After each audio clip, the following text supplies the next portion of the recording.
One of the most beautiful stadiums in the National Football League. Reliant Stadium here in Houston. Welcome back, everyone, where the Texans have won the toss and will receive. That is number 11, Andre Davis, set to receive the opening kick. A football game that the Houston Texans desperately need. And in the process, they would love to hand the Indianapolis Colts their first defeat of the season. We're underway. 5 yards deep into the end zone. Here comes Davis. 15, 20, and across to about the 21-yard line. Onto the field, Matt Schaub, the Houston quarterback. His coach, Gary Kubiak, says he has been exceptional and gets better every week. 19 touchdown passes and 9 interceptions on the season.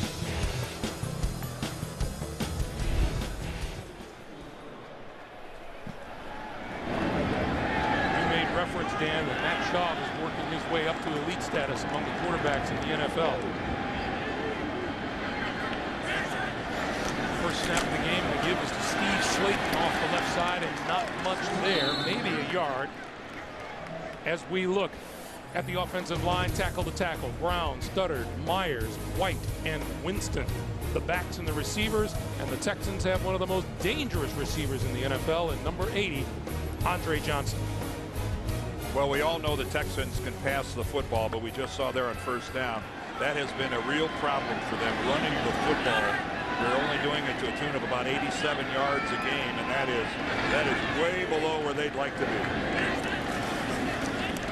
Shaw throwing complete to Walter, and Kevin Walter is out of bounds close to the first down marker as we check the Indy defense up front. Dwight Freeney, abdominal injury, did not make the trip. Raheem Brock steps up in his place. Middle linebacker Gary Brackett, a huge interception at Baltimore last week to stem a Ravens scoring drive.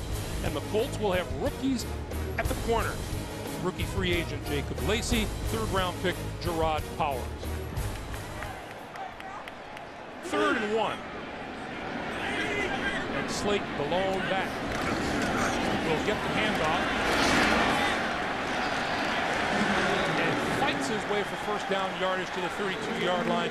Gary Kubiak was telling us, Dan, he readily admitted that it's a project for these Houston Texans to get Steve Slayton's confidence back to where it should be.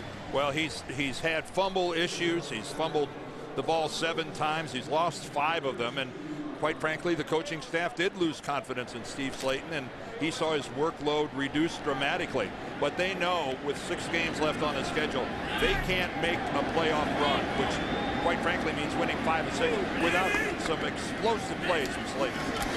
Slayton going to get another shot here, trying the left side across the 35 to about the 36, and Raheem Brock makes the stop.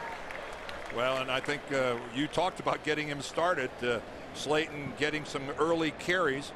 Now, you know, talking about running the ball and defending the run, that is an area where the Colts have certainly improved dramatically. And even with Bob Sanders on IR, it is a lot harder to run the football against the Indianapolis Colts than it used to be. Not so long ago, it was thought to be a weakness. Not anymore. No.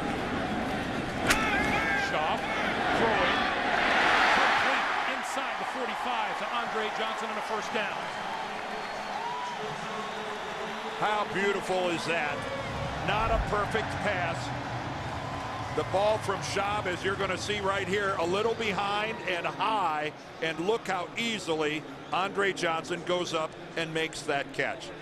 That is a thing of beauty, and the funny part of it is he'd do that 99 out of 100 times with the ball thrown that high.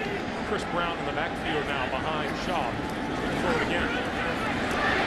2 Johnson out of the backfield and out to the 35. Clint Session, the leading tackler for the Colts coming into this game, making the stop. And a story that we'll look at all afternoon is, can these Colts get pressure on Matt Schaub without Dwight Freeney being here? Freeney and Mathis from the edges are just extraordinary, but Dwight Freeney is such a chaos causer.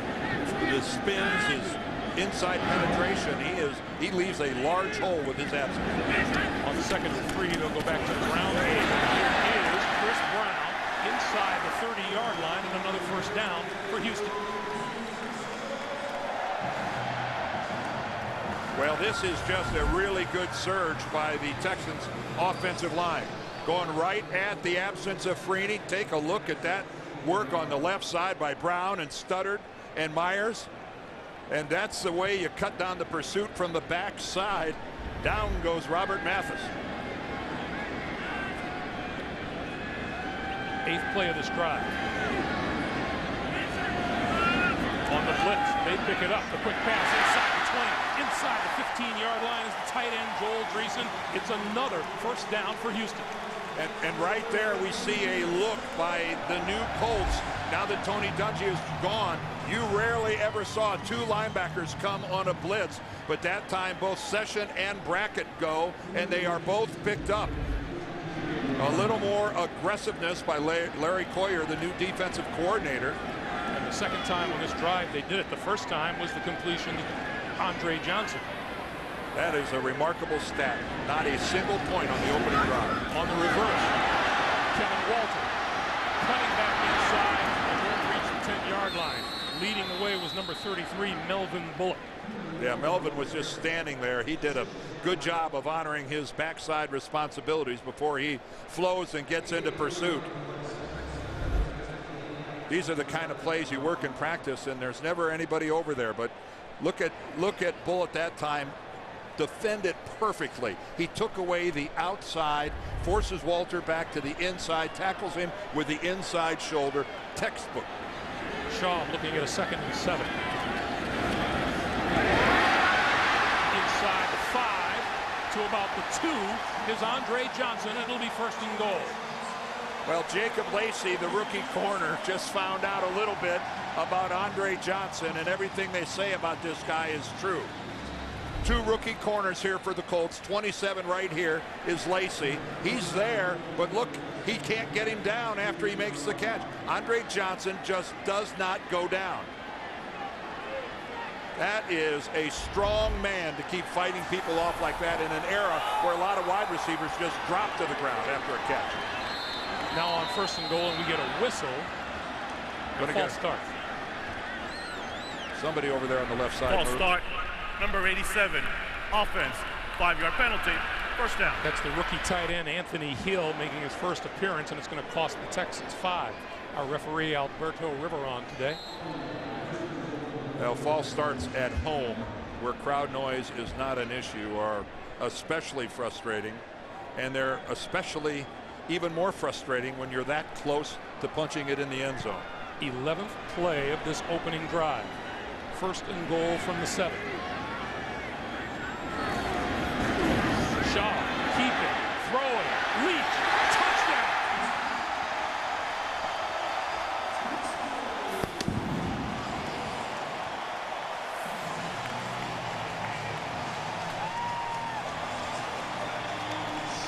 I'd say Mr. Shaw looked pretty good on that drive. Well, that drive was absolutely perfect. It resulted in a touchdown.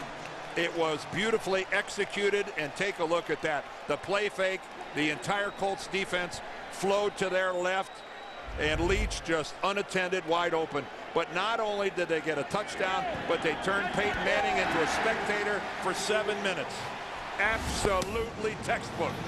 8:25 to play, 1st quarter. Texans on the board first and lead at 7-0.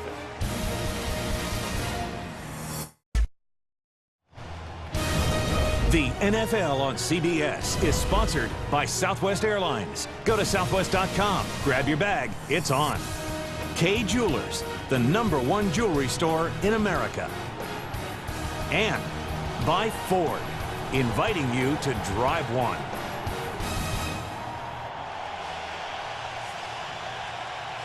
Welcome back to Houston, everyone. 7-0. Texans in the lead. Peyton Manning in his 12th year, his 187th consecutive start. And his numbers, as usual, outstanding. He starts from his own 23-yard line. Houston opens up in nickel.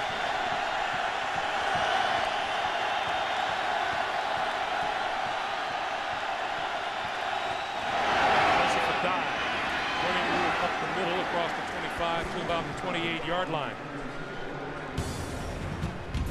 Here's Peyton, 21 touchdowns, as he has taken his Colts to a 10-0 start.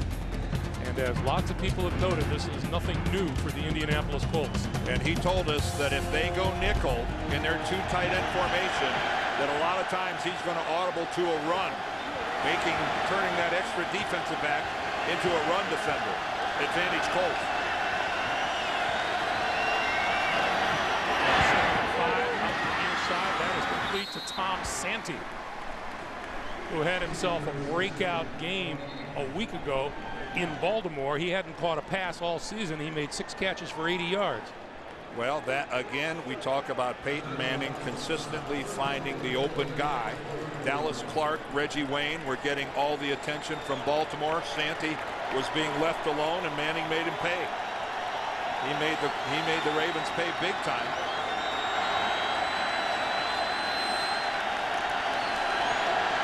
On first down from the 34. A guy will try the near side. Can't turn the corner. He's run out of bounds by Dante Robinson. Take a look at lineups. The question mark on the offensive line today was left tackle Charlie Johnson. He's been deemed good to go. Bunch of guys on the receiving end of Peyton Manning passes. Reggie Wayne leading the way with 76 catches, 8 of them for touchdowns. I like that. He was deemed ready to go.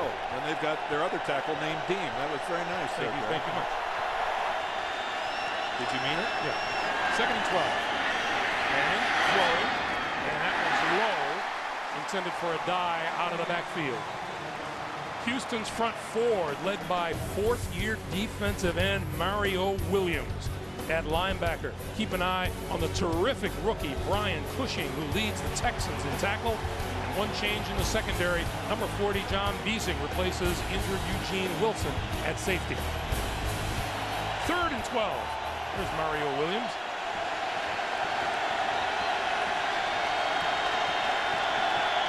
Colts best in the NFL on 3rd down conversion. Manning under the pressure and goes down. Connor Barwin, the rookie out of Cincinnati. Well, we talked just a moment ago at the introductions about Ryan Deem, the right tackle, number 71. He gives a soft corner, and Manning, out of the corner of his eye, sees Barwin coming and gets down before he gets knocked down. Indy coach Jim Caldwell told us that this is a big special teams offense. Jacoby Jones, a big part of that, from the 30. Trying to turn the corner. 35. Back the other way and into trouble. Lost ground on the play. Anthony Madison made the stop. Manning to the sideline. Matt Shaw back on the field after this. Hey, tonight on The Amazing Race, only 2 episodes to go, but will one team suffer a game-changing penalty? The Emmy-winning Amazing Race. New episode tonight after 60 minutes. Only CBS. Greg, I've got to tell you, I wondered that Monday night loss to Tennessee, whether that was going to leave a hangover or not with this Texan team, and whether or not they were going to be able to be focused and come out of the gate against the Colts. And I think that question has been answered so far on both sides of the ball. They're prepared. They're ready to play. Schaub and the Texans now from their own 34, and Schaub out of the shotgun on first down. Here's the pass to Chris Brown out of the backfield across the 45 and a first down. Well, they're picking right up where they left off. Their opening drive of the game got started with this beautiful catch by Andre Johnson on a high pass. Then the slant by Johnson as he won't go down. And then a magnificent play fake ends up in a touchdown pass to Vontae Leach. A beautifully executed drive.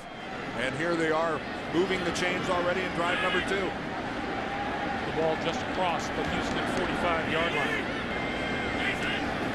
And mixing it up now, Brown left side to just about midfield where Daniel Muir makes the stop. And talking about how they come out of the gate today, Andre Johnson was telling us yesterday in the past this was a team that would panic and fold, and he feels they're past that. No, they are. I think that they are past that, but as we talked about it at the top in those tools to victory, it's all now about finishing for this team. Their record in close games is not good at all, and they desperately, they're at the hump, but they aren't over the hump yet. They had a chance to do it Monday night, and they couldn't pull it off. On 2nd and 6, Shaw throws wide open as Walter inside the 35 and out of bounds, and another first down. I can tell you something right now. Somebody better alert the Indianapolis defense that there's a game going on here, and maybe they might like to get engaged in it, because they are being made to look bad here. They are releasing people all over the field. Now this is, you know, Walter's just working against and underneath this Indianapolis zone. But the Colts right now are being handled fairly easily on defense. And Houston is collecting first downs like they're giving them away. First down from the 28. The give is to Brown. To about the 22. Number 91, Josh Thomas, in for the stop on a defensive line that is a little thin without Dwight Freeney here today. And Thomas is over there playing that right defensive end spot that Freeney, Thomas, and Raheem Brock will be moving in and out of that spot as guys are going to rotate all around for Jim Caldwell and his group up front. But again, there's an emotional thing too without a Dwight Freeney. He leads by his performance.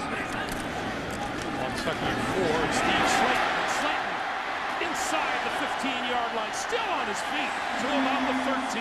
Boy, Slayton doing a good job of protecting the football at the end of that run, because the word is out. It has been disseminated throughout the NFL. Rip the ball away from Slayton at the end of a run. And when he gets there now, look how both hands on the football. Look how tightly he's holding it, and look at the Colts go after it. 9 first downs already for Houston.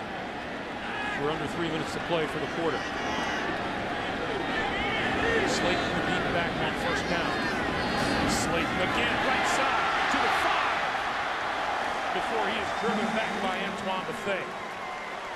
Well, this is, I'm sure Peyton can't believe that he's watching his guys get gashed like this. Keep in mind, this is the #1 scoring defense in the NFL. They give up less than 16 points a game. But look at the size of that crease off of right guard.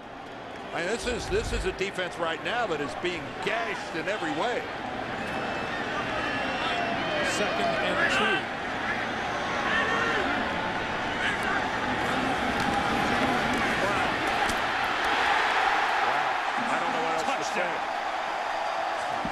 If you're a Colts defensive player, you're being embarrassed right now.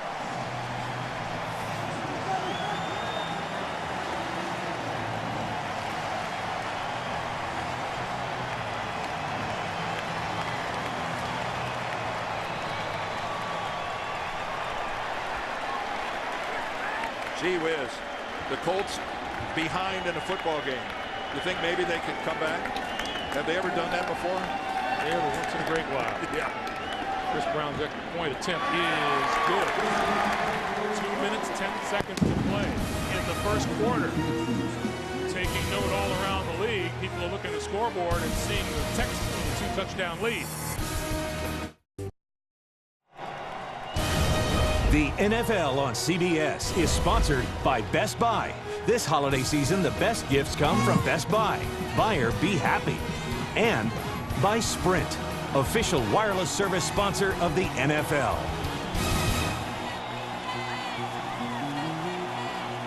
Pretty happy crowd here at Reliant Stadium in Houston, and deservedly so. 5-yard touchdown run by Chris Brown put the cap on a 66-yard drive. 14-0 Houston, and the Colts looking for a spark. Chad Simpson from his own 3-yard line.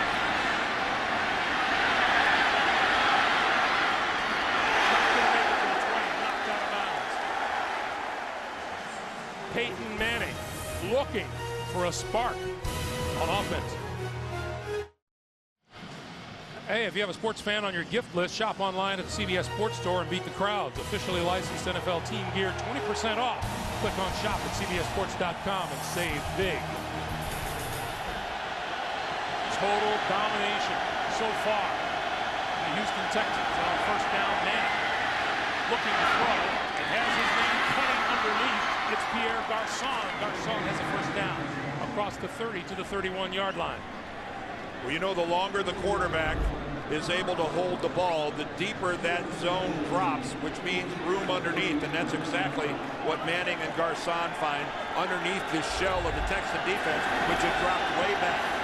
And take a look at it, 150 total yards for Houston because of that play, 15 for the Colts. A dive to the 35. At the start of that drive, it was 150 to 1.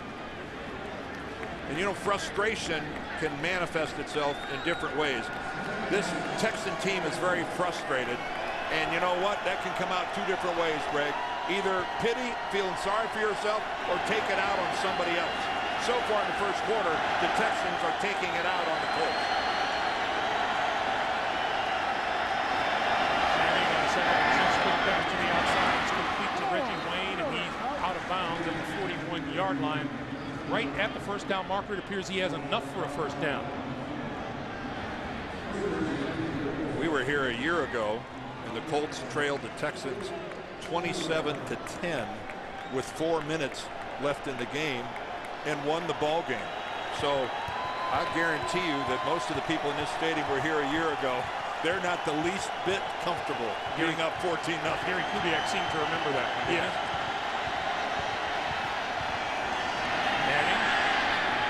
To Clark. Clark with another first down for the Colts. And now the Colts have moved into Houston territory. The line of scrimmage will be the Texans' 47. With a half minute to play in the first quarter.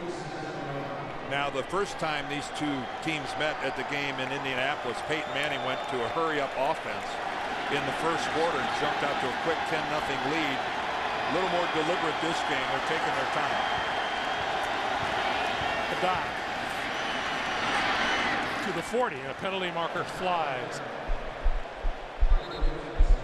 And we'll check on our first flag of the day, or second actually.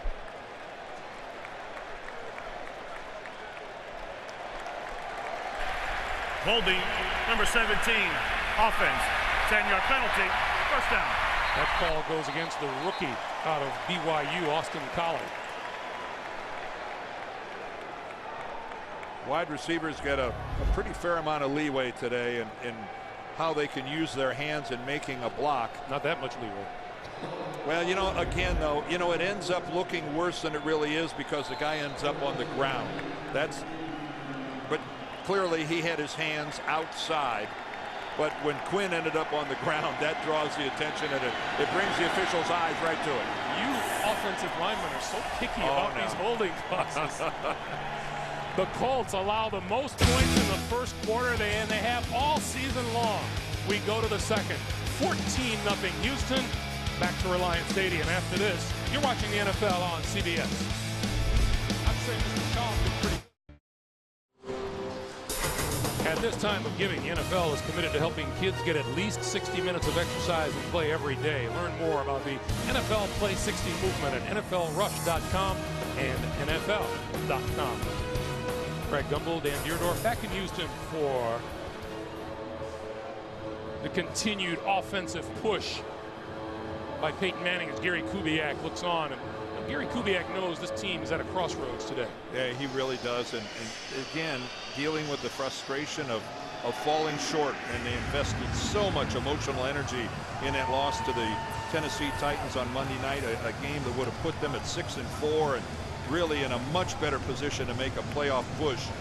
Now, quite frankly, I think they're going to have to win 5 of their remaining 6 to make the playoff. They have missed a couple of critical field goals in the last 2 weeks. It's not out of the realm of possibility. This Houston team could be 7-3 coming in today instead of 5-5. Very realistically, and that's not really putting too much of a shine on it. I totally agree with you, Greg. Meanwhile, the officials are having a summit, trying to find the exact spot of the ball, we're being told. Here's Jim Caldwell in his first year as head coach. They had the entire break between quarters to try to figure this out. The foul for holding should have been enforced from the previous spot. Therefore, it will be 1st and 20. 1st and 20. So Al Riveron getting it right. Much to the chagrin of Jim Caldwell. So Manning looking at a 1st and 20 from his own 43-yard line. Donald Brown in the backfield now.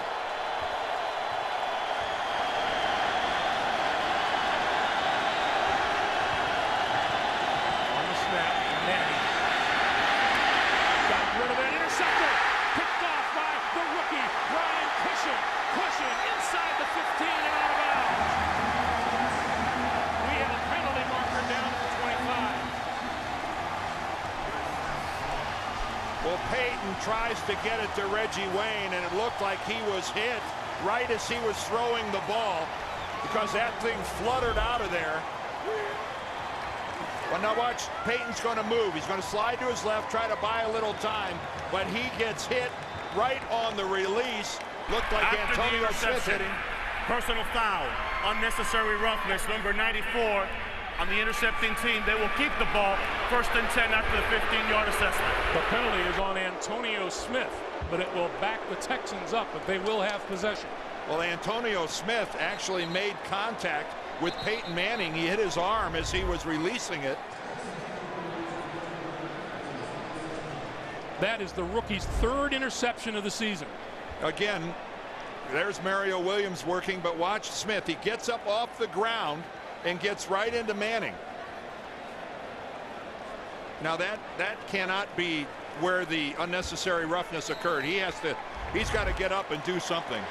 That was certainly a legal, legit sack of a quarterback. It wasn't a sack, but taking him to the ground, nothing illegal about that. Meanwhile, 1st down, Schaub and the Texans at the Indianapolis 40. Play fake.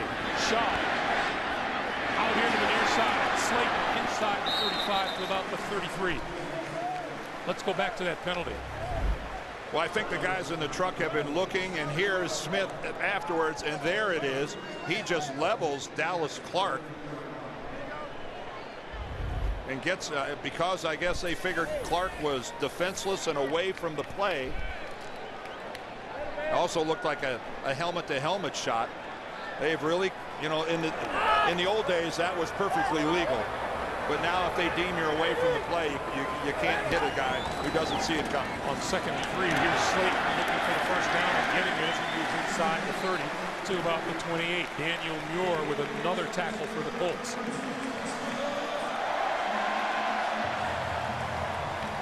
Well, Peyton, nothing he can do about having his arm hit as he's releasing the football.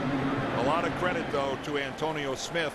Prior to his personal foul, he was blocked, he hit the ground, and kept working, got back up, and got in and caused that interception. There's young Mr. Cushing on the sideline. If there is buzz around the league, it includes number 56 for Houston. Schaub rolling this way, looking, throwing, inside, touchdown!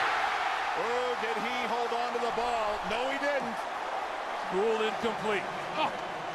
You don't see that very often, where Andre Johnson doesn't finish it off. The rookie Gerard Powers right there with it. Oh, what a beautifully executed bootleg by Schaub, and then the throw. But Andre Johnson, when he lands on the ground, the ball comes loose. Now, does he maintain possession long enough in the end zone to constitute a touchdown? That's going to be the question. The flag has been thrown by Gary Kubiak. 1, see 2, the ball 3. come out. Right there. Houston is hoping that they can get Alberto Riveron to look at this. Houston is challenging the ruling on the field of an incomplete pass. That he established possession, thus creating a touchdown before he lands on the ground. 14-0 Houston. We'll be back.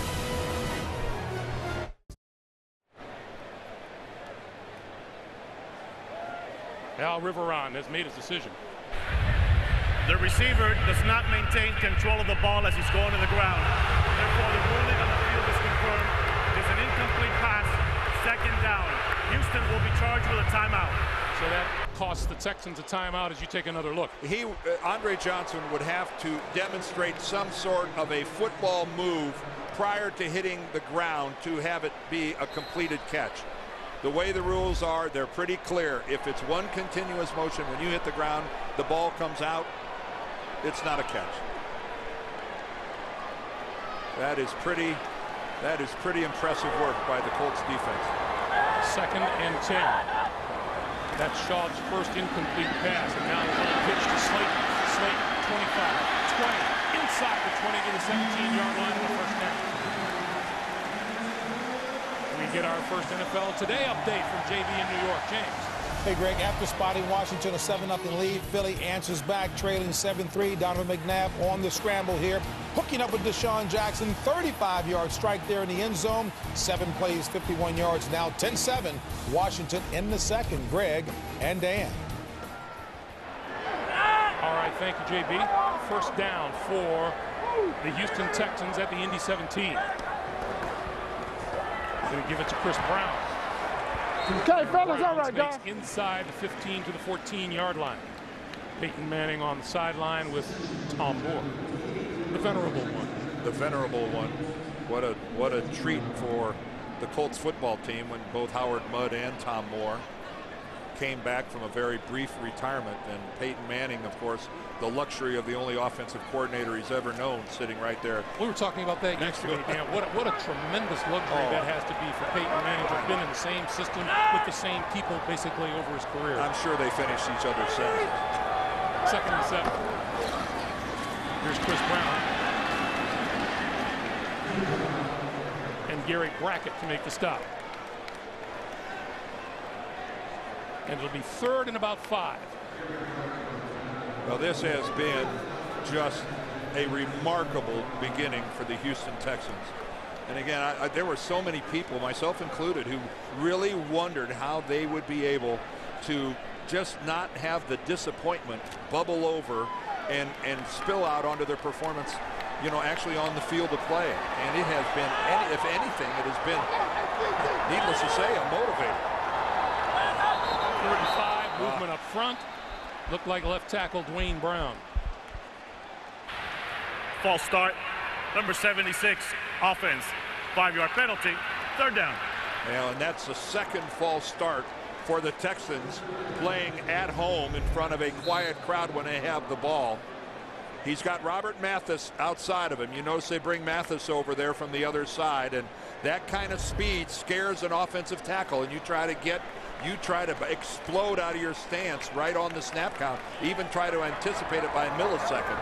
He jumped way too early. Shaw pulls it down, goes for the end zone, and overthrows the intended receiver Andre Johnson. And that will bring on Chris Brown, who has been erratic, to say the least, lately. He's missed 3 of his last 4 field goal attempts. Well, 2 of them were critical and could have extended football games.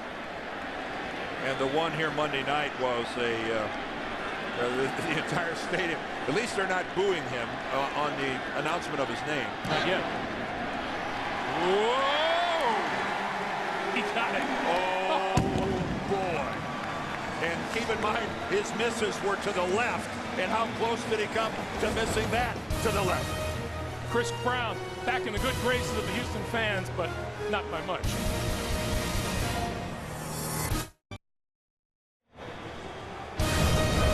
The NFL on CBS is sponsored by TD Ameritrade, Lipitor, and by Radio Shack. The Shack saves all season long.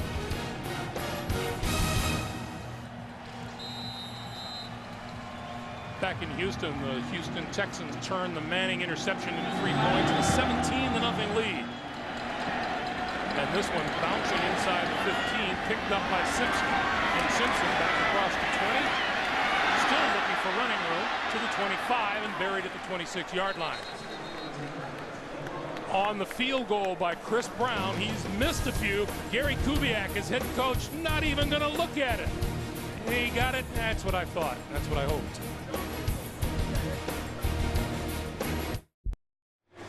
Hey, Wednesday on Showtime, JB, Phil Simms, Chris Collinsworth, Warren Sapp.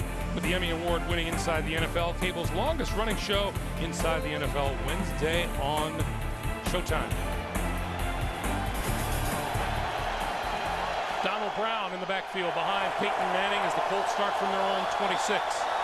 Trailing by 17 as we come up on 10.5 minutes to play in the first half. Manning to throw. Collins across the 45 to about the 46-yard line. And a first down. John Beasing making the tackle. Even without a great running game, Peyton Manning still makes the play action work. And again, the slant pattern just right inside, short of the safeties. Beautifully executed.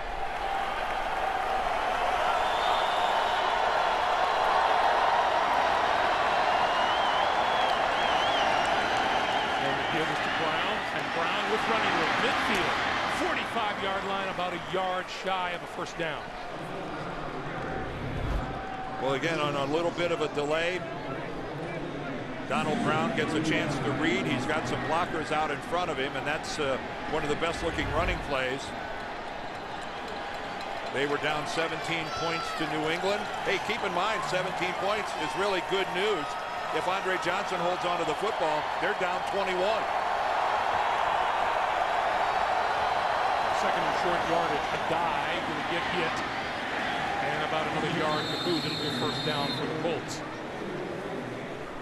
Cushing and Amobi Okoye with the stop. Well, it's interesting. Down 17 earlier this year to New England. Of course, they won that game. Down 17 a year ago right in this stadium to the Texans, and they won that game. So I would say the confidence level of the Colts is probably fairly high. You might say Peyton has them right where they want him. I'm not sure I'd go that far, but no panic for sure. First down. Manning with Colley throws. Incomplete. Colley, the intended receiver. Once again, to New York City. And hold on, JB. Personal foul. Roughing the passer. Number 94. Defense. Blow to the head. 15-yard penalty. Smith. Automatic first down. Antonio Smith gets his second personal foul of the football game so far. That's Mario Williams right in front of you. Number 90 coming in from the right is Smith, and he smacks Peyton Manning right across the face mask. And you know the crowd is booing, but you can't do that. No, you just can't. No, it doesn't matter how hard it is. It doesn't matter whether it's a knockout blow or not. If your hand ends up on the helmet of a quarterback, it's going to draw a flag. That didn't hurt Peyton Manning, but those are the rules. Line of scrimmage, the Houston 27. Pump fake, and the screen for a dive. Left side, running room, 20. And very close to a first down at about the 17 or 18-yard line. D'Amico Ryans with the stop. Well, that 15 yards was really appreciated by the guys in white. And again, that's got to be so frustrating for a defensive end, because Antonio Smith, it's not like he did that intentionally. It's not like he said, well, I get a chance to go smack Peyton. You're just digging and fighting and trying to claw your way to the quarterback. That's inadvertent, but yet it's very costly. Let's see what Peyton dials up here on second and short yardage.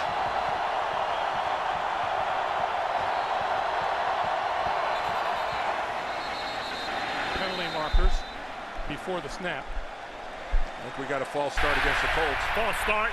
Number 74, offense.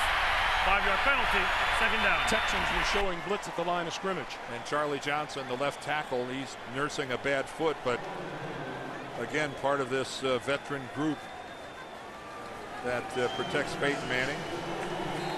They've got one newbie at right guard in Kyle DeVan, and he replaced Mike Pollock. But again, coming into this game, Manning sacked only 8 times in 10 games.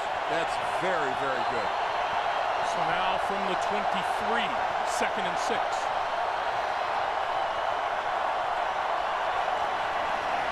Over the middle, Dallas Clark to the 15-yard line and a first down. Dallas Clark, it was funny talking to him yesterday. He had that spectacular touchdown reception last week in the game, and that was his only catch of the entire game. Then he watches Tom Santee get 6. And Peyton told us, yeah, Dallas was a bit of a prima donna, complaining to me all week about it. Laughing on first down. To 10. You won't find two nicer guys in this game than Peyton Manning and Dallas Clark, and they were having a little fun at each other's expense. Interesting, Dallas was comparing this Houston defense with Baltimore. He says with Houston, you know where they're going to be, unlike the Baltimore Ravens. Yeah, well, the Ravens still part of the old Rex Ryan scheme. They come from anywhere and everywhere. This is a much more, kind of like the Colts. The Colts aren't very exotic on defense either. Colts have moved 64 yards in 6 plays. Manning looking at 2nd and 5. Quick pass to this side, and that's complete to Garcon, and Garcon spun around at the line of scrimmage. See, that's one of those passes in this Colts offense that, really is a running play. It's designed. That's a 99% completion pass. It's designed to get blockers out in front of you, and it's all based on yards after the catch. So when you look at the stats at the end of the game, you see how many times Peyton threw. Keep in mind there are a number of those sprinkled in there as well. A big 3rd and 4.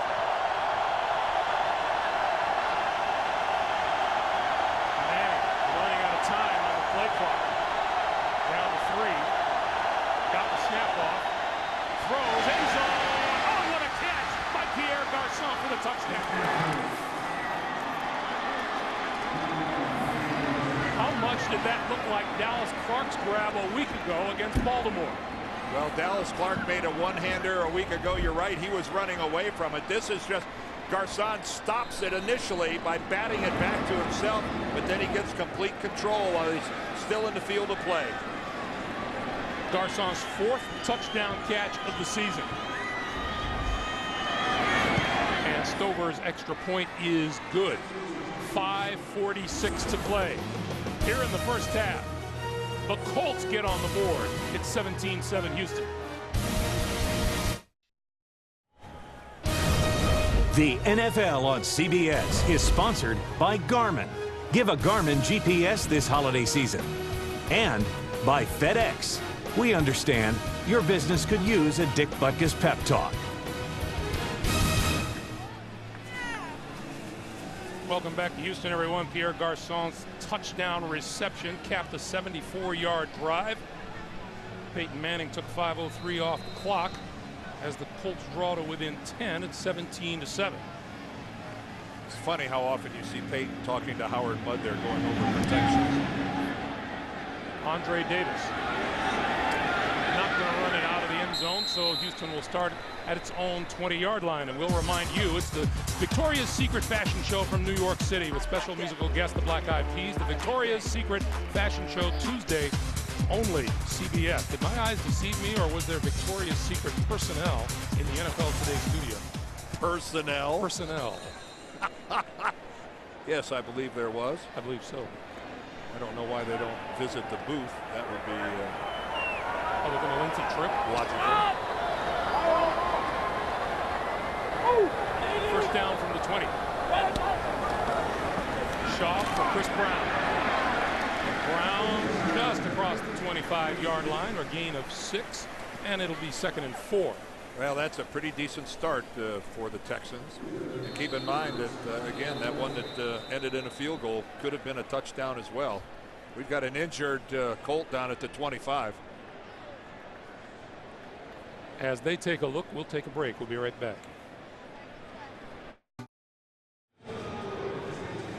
Dan Muir was the injured Colt. He was able to walk off the field under his own power and has his helmet back on. But meanwhile, Eric Foster will replace him on a defensive front, which is already thin today, minus the services of Dwight Freeney. Yeah, they can't afford to have Muir go down, but it looks to me like he's going to come back in the next play if it's warranted. But he looks like he's ready to go. 2nd and 4. It's been a good job so far by this Texans offensive line. They've been moving the line of scrimmage in the right direction. And we get a whistle.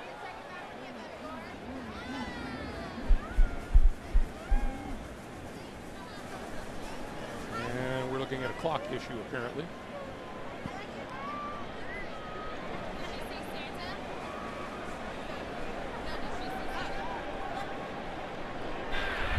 Please set the clock to 5:17, and start the clock on the whistle, please.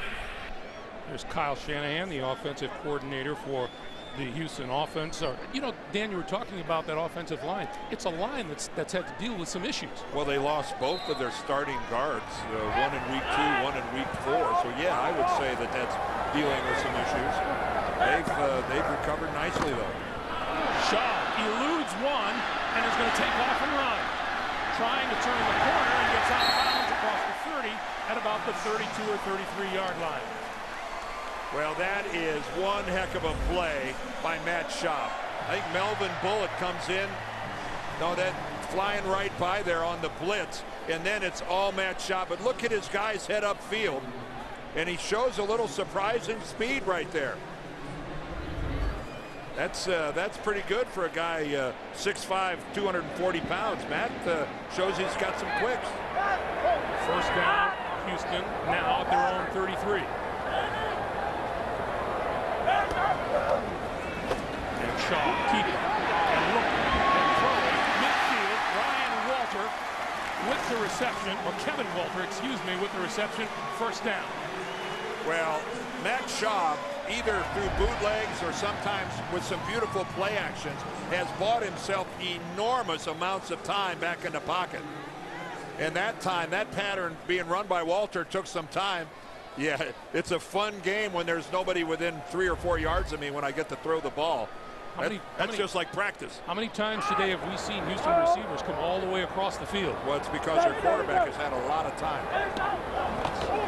Here's Chris Brown, right side, inside the 45 to about the 43. Dan Muir back on the field making the stop.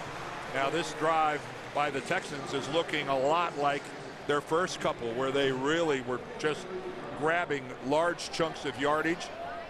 Success on first down.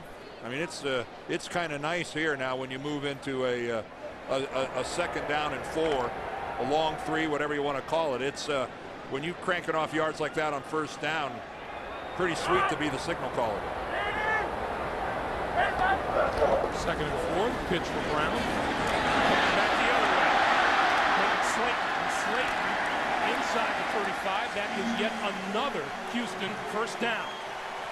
Well, Chris Brown is more of a one-cut runner. Steve Slayton is the guy that can do things like this. Reverse field and get away with it. You're not supposed to be able to get back and get the edge as a running back with that kind of a move. But Slayton has those kind of quicks. He's got that kind of elusiveness. And again, this Houston offense desperately needs Steve Slayton on the field.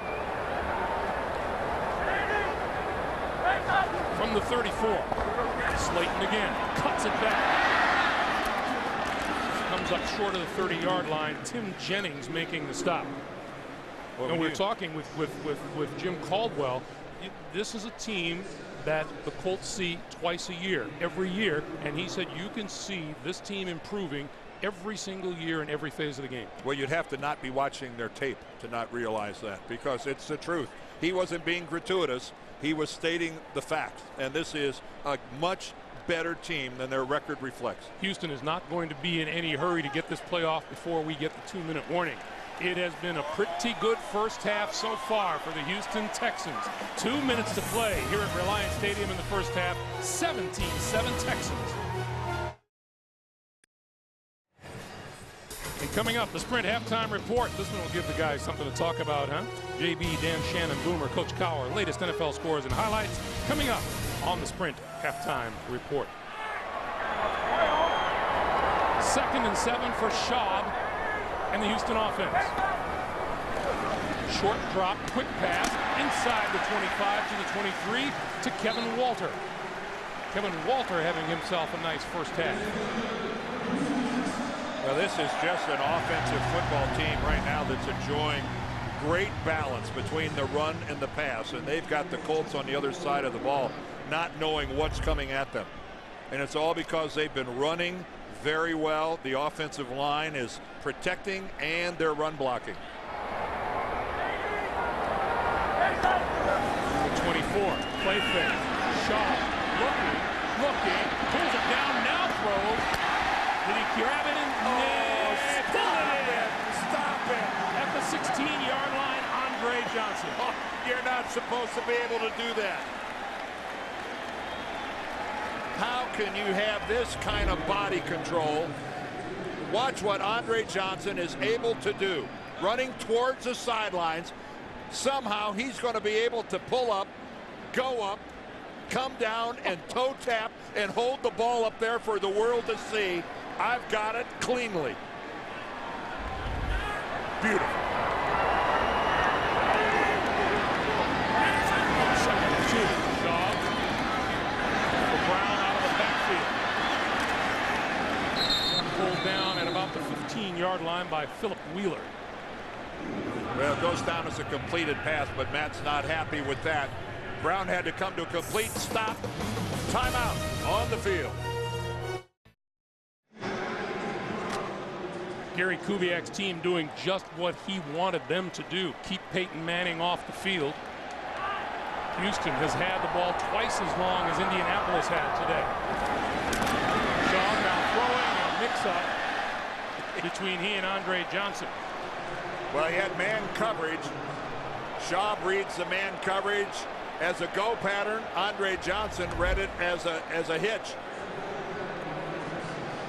Right there, for some reason, Andre Johnson and Matt Schaub just all on different pages. Jacob Lacey had man coverage and had him pretty tight. And now Chris Brown. Nobody's not watching this except maybe the head coach. From 33 yards away. On its way and looks good. Gary Kubiak looking the other way. He said, I'll let the crowd let me know how it was. That's how he keeps that hair from turning gray. 20-7 Houston. Again, a reminder. The Sprint halftime report comes your way once we finish up the first half here at Reliance Stadium. JB, Dan, Shannon, Boomer, Coach Cower, Victoria's Secret people. All the latest NFL scores and highlights on the Sprint halftime report. You know, is our jealousy that apparent? Yes, it is. It is. It's very transparent. How 1 minute to play. How does Boomer and Dan and Bill, I mean, really, they just sit there with models and JB, and we're out here in the elements. Terrible day here in Houston. It's a hard luck life. What is it, like 75 degrees? The roof is open. The roof is open. It's just there was a threat of rain today, but that didn't happen. It's just a spectacular day for football. This is a spectacular stadium. Oh, isn't it really? Houstonians should be very proud of this building. It is. It is a sight to see. They would like nothing better than their Texans making a playoff push. Chad Simpson from inside the 5-yard line. Running out of room and brought down short of the 20. Zach Dials led the way. I don't know much about kickoff returns, but I know not many good things happen to a guy who comes to a complete stop somewhere in the course of that return. There is Bob McNair with his arms crossed, of course, sitting next to former President Bush.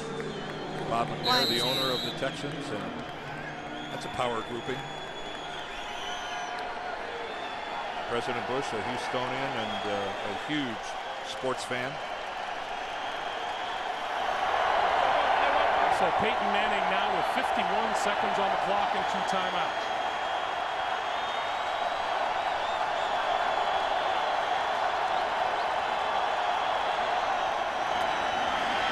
Manning with time, throws far sideline, and that is complete to Austin Collie, and Collie reaching for the first down. He got it, but the clock continues to move.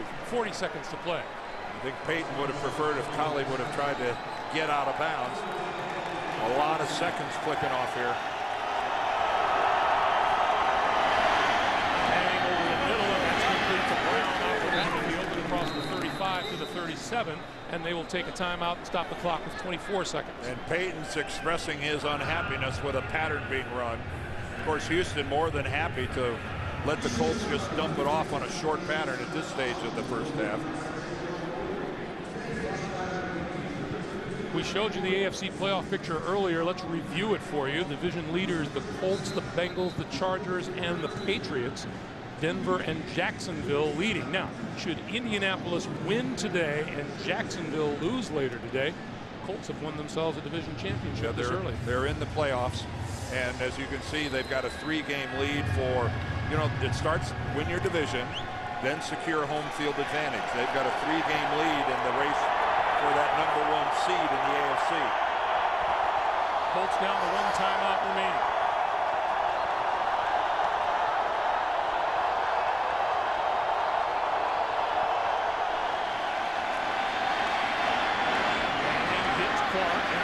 Out of bounds at the 45. You saw the veteran head for the sidelines. He knew that he was going to be in the doghouse if he didn't get out of bounds and stop the clock.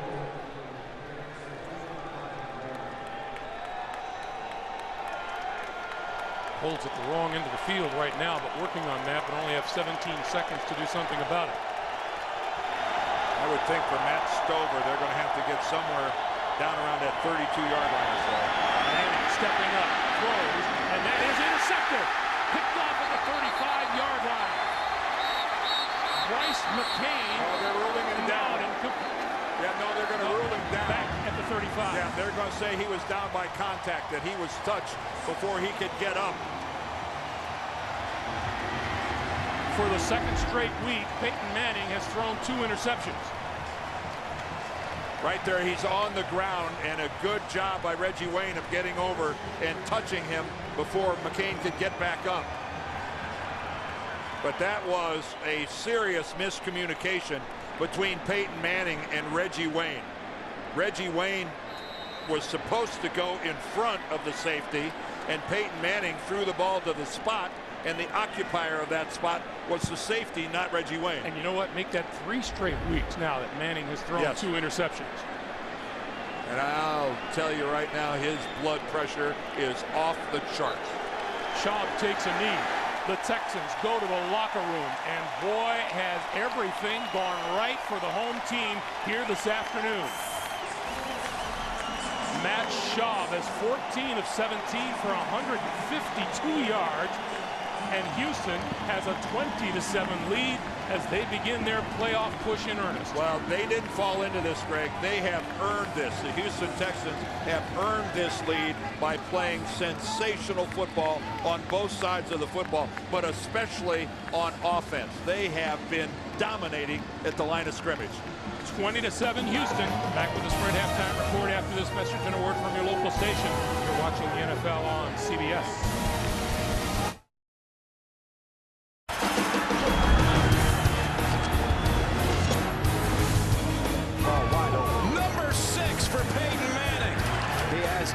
His career high. Peyton Manning with 6 touchdown passes in a game.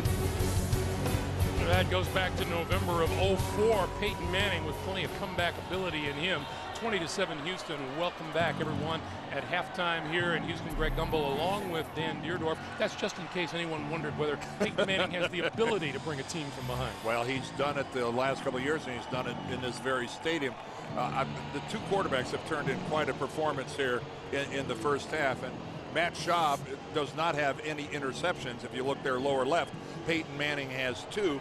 The difference between the 2, Matt Schaub, I think, has got, at least for 30 minutes, had a better supporting cast around him, Greg. He got a lot of help from his running game. Slayton's involved in the game. His offensive line has protected him. This has been pretty textbook for the Houston Texans in the first half, as the second half comes your way in high definition. They've kept Peyton Manning off the field as much as you can possibly expect. They've been able to move the football on offense. And keep in mind those 2 Manning interceptions, one of them was the result of him being hit while he was throwing by Antonio Smith.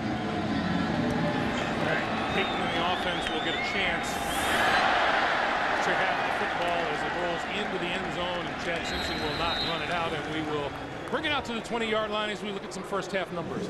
Well, just as Greg was talking about, those numbers on the right do reflect a textbook half. The only negative of that entire half, and we'll see how it plays out, was that Andre Johnson had a chance to, if he'd have held onto a football when he landed in the end zone, that would have been a touchdown. Instead, of a made field goal. So Houston could be sitting at 24 right now instead of sitting at 20. How about 90 rushing yards in the first half for the Texans, a team that averages 87.5 a game. That's because of their O-line. They've been making some big holes. Manning with time, near side. That is complete to Reggie Wayne and out of bounds at about the 28-yard line. Gain of 8 will make it 2nd and 2. You know, when you're mediocre or you're not so good, negative thoughts always creep into your mind. I'll guarantee you that no one on the Colts has had a thought so far that they're going to lose this game. That's the kind of confidence that comes with winning. Adai dancing his way to a first down and more across the 35 to about the 38-yard line. Glover, Quinn, and John Beasing making the stop. Joseph Adai, kind of cool for him coming back to Houston. This is his hometown. He played high school football at Sharpstown High School right here in Houston. He's a quarterback.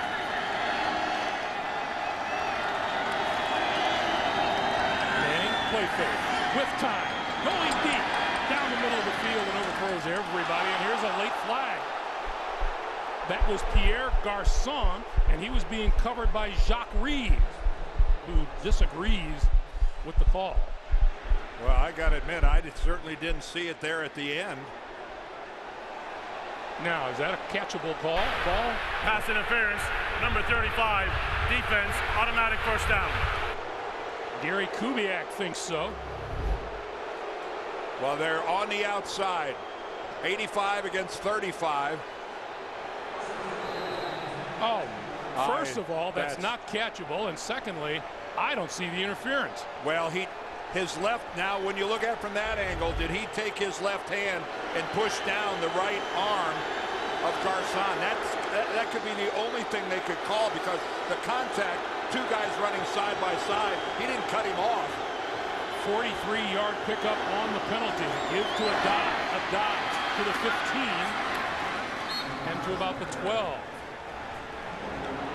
Bernard Pollard making the tackle. Let's go back to that interference. Take a look right there. Garçon trying to get his right arm up, and right there you can see it's being pushed down by Jacques Reeves. That has to be what the officials saw, and he threw the flag based on that. The body contact couldn't have been enough.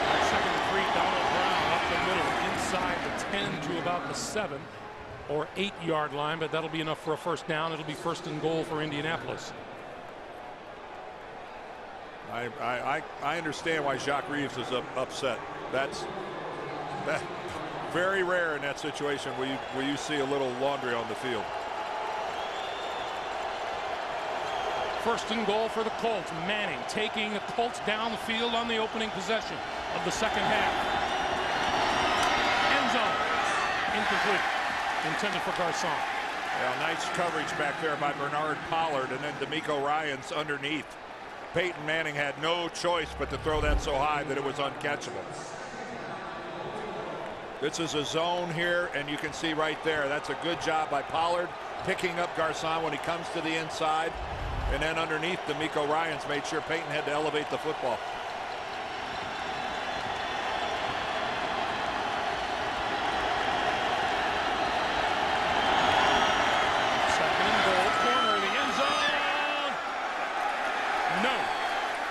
Garçon couldn't keep in bounds. It'll be 3rd and goal. Well, that's a play that the Colts work on all the time in practice. A little pump fake by Manning to draw the defender up on Dallas Clark. And let's take a look at the feet and possession. Well, you can see he tried to drag the right foot, but he couldn't get it onto the ground. By the time it made contact, it was in the white. 3rd and goal.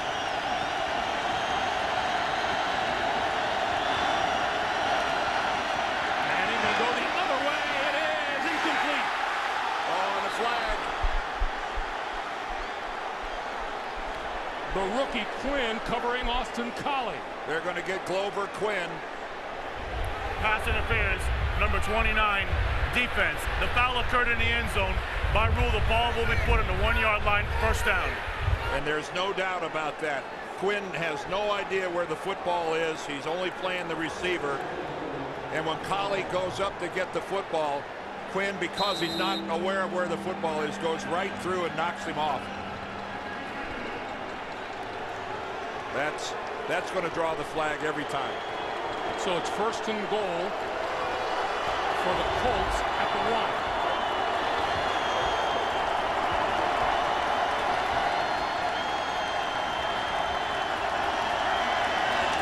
Manning shovel pass for a dive. He didn't get there. To about the half-yard line. Really a formation the Colts will use, but it's a jumbo formation with 2 tight ends and a 3rd lineman in there, and you're really crowding the line of scrimmage. But what's unusual about it is Peyton Manning being in the shotgun. And Peyton Manning moving up the career completions list, now past John Elway, 3rd all-time, behind Brett Favre and Dan Marino. Pretty lofty company. 2nd and goal. A dive, right side, no way. Back to the 5-yard line, the charge led by DeMeco Ryan. Not in a position to tell the Colts how to run their offense, but any running play that gets the running back going parallel to the line of scrimmage at the goal line, in my mind, is not a very good play. North and south football is what you play on the 1-yard line, not east and west. Great job by Houston of getting upfield, but the Colts made it easy with, I think, a bad play. 3rd and goal.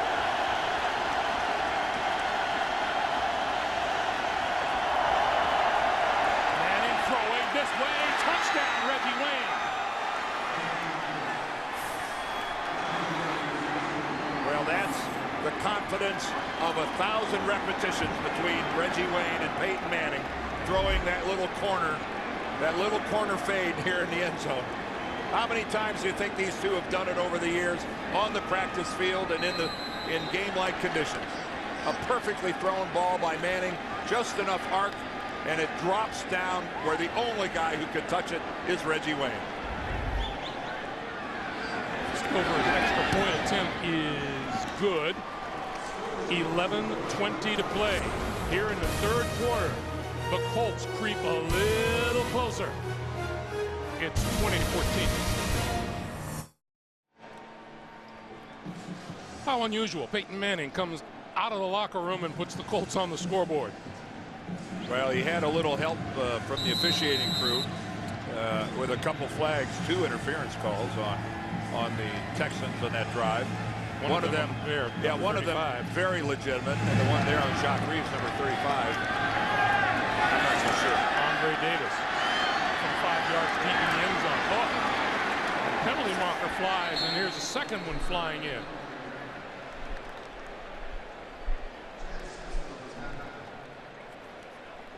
Andre Davis is still down on the ground.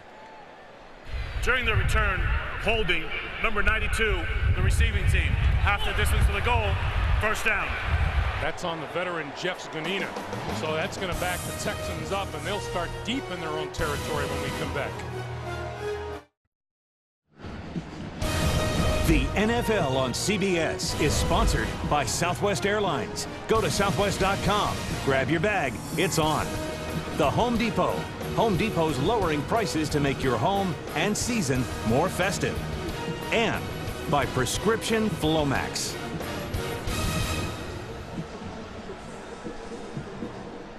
Welcome back to Houston. You can feel a little rustle of discontent among the crowd here in Reliant Stadium. The Texans are on the edge of the danger zone. From their own 7, Matt Shaw trying to get things back together. He'll start in the air and throws this side.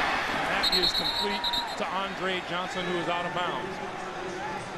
A reminder, tonight on CBS, the man who discovered the Titanic, Bob Ballard, takes on 60 Minutes. Takes 60 Minutes on an exciting new discovery tonight. I wonder how many generations will have to come and go where what happened to the Titanic is no longer captivating. Because it certainly hasn't happened yet. I'm one of them. The minute I hear anything about the Titanic, I want to know.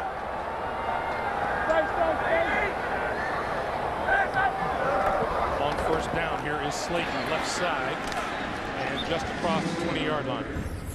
Well, we mentioned those two penalties called on the Texans. This one's called on Jacques Reeves, and that's the one that everybody in this stadium, ourselves included. Now this one, I don't think there was much question about Glover Quinn, and then the culmination of that Colts drive was that fade pattern to Reggie Wayne, and they cut the Houston lead to 6 points. You know, I think they were talking about Peyton Manning when they came up with that statement, give him an inch, he'll take a yard. The pitch for Slayton, right side, blocker in front of him, cuts it inside and across the 30 out to about the 31-yard line. That'll be a first down. And again, I just think back to Gary Kubiak saying, if we're going to make a run and we're going to be good on offense, we have to have Steve Slayton involved. And look at him out in front. Eric Winston out there. Big tackle gets around the corner. Look at the block by Andre Johnson. Andre Johnson gets Clint Session and takes him out of the play.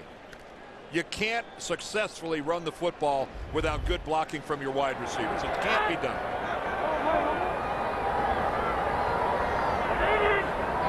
Now from the 32. Shaw, going to go deep. And it is, oh, is that intercepted by Antoine Bethea? What a pick by Bethea. Well, Matt Schaub thinks Andre Johnson is going to run a post to the middle of the field. Just like Manning, he threw to a point and his guy wasn't there. Here's Andre Johnson split to the outside and Andre Davis to the inside. Right there, Johnson decides he's going to go to the outside of the rookie corner, Gerard Powers. And Schaub obviously thought he was going to take an inside pattern, but still throwing into coverage. And now Manning throwing far side of the field. That's complete to Garcon.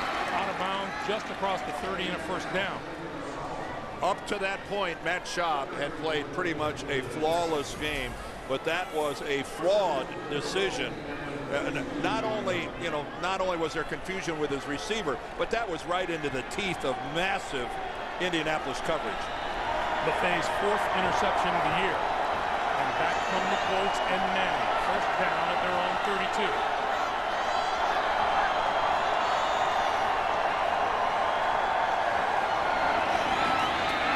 Peyton running out of time and goes down to the 24.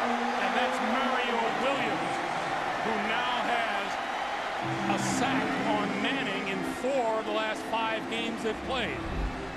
Well, Mario Williams at the bottom right of your screen, and you see there's a situation where having help from a running back hurts. Brown bumps off Charlie Johnson to tackle. Donald Brown, the rookie, instead of helping with a chip block, actually cleans off his tackle and gives Mario Williams a sack. Loss of 8, second and 18. Looks the other way, throws, and that is complete across the 25 to Donald Brown into the 27-yard line. And Peyton had to throw that with Mario Williams hanging on him again. Williams came in late. Watch this. This time it's just one-on-one. He's going to come back to the inside, but there he is, draped on Peyton. What did Mario Williams tell us yesterday? I guess that's why I was brought here, to get Peyton Manning. If you were just a scoped a defensive end, everyone would look exactly like Mario Williams. 4th and 15. Manning throwing, complete to Dallas Clark. Clark brought up at about the 34-yard line by Dante Robinson, but it'll force a punt. Well, credit the defensive line of Houston, but also a couple of mistakes over there. The biggest on that sack by Donald Brown of, instead of hitting Mario Williams, hitting Charlie Johnson. One guy plays for the other team. One of them plays for you. Jacoby Jones deep for Houston. McAfee with a high booming hit. Jones all the way back to his own 7-yard line, looking for running room, not finding any before he's dropped down at his own 10. 6:49 to play, 6:48 to play in the third. Peyton Manning hitting the deck a little too often for his own liking today. The NFL on CBS is sponsored by AT&T. Your world delivered. And by the Sony Bravia HD TV. High definition. It's in Sony's DNA. Hey, welcome back to Houston, everyone. And, you know, it's so hard to say goodbye to one of your own. And our technical manager, Jim Baker, who began at CBS back in 1998, is working his last game for us today. He's worked every major event at CBS, the Masters, the PGA Championship, the U.S. Open, the Super Bowl, the Final Four. And he and his wife, Judy, and his sons, Will and Sam, take some time with themselves. And we just wish him the best. We love him. We're going to miss him. Good luck, Jim. It's been an enjoyable 10 years on my part working with Jim, and it's enjoy your retirement.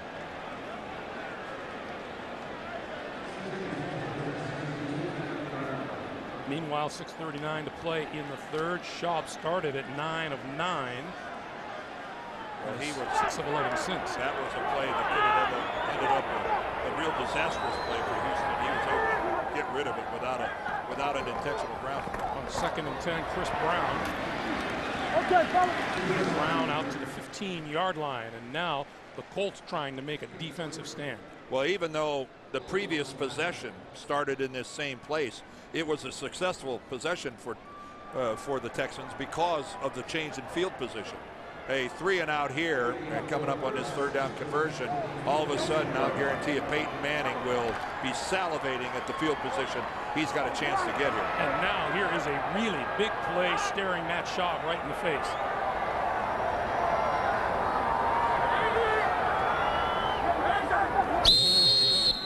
And we get a whistle up front.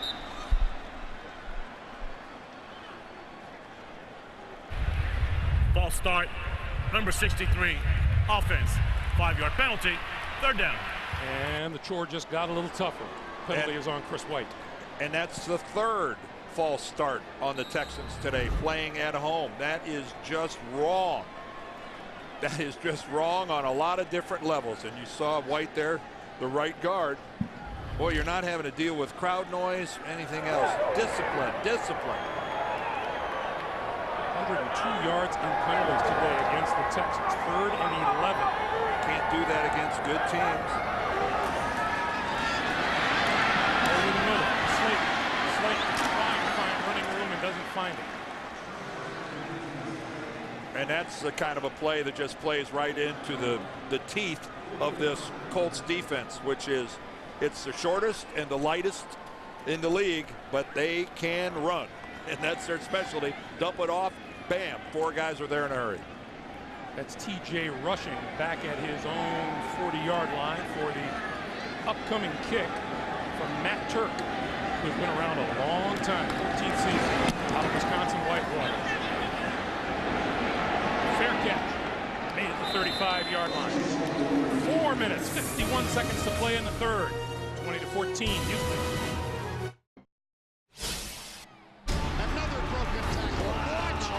Believe it.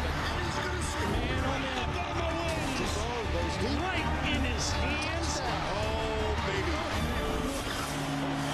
I don't know, Dan. Can you get any better than number 1 against number 2? Florida and Alabama here on CBS. Here's a dive, left side, cutting it back to about the 38. Well, you know, Tim Tebow played his last game yesterday in front of the faithful at the Swamp, and what a storied college career he has had.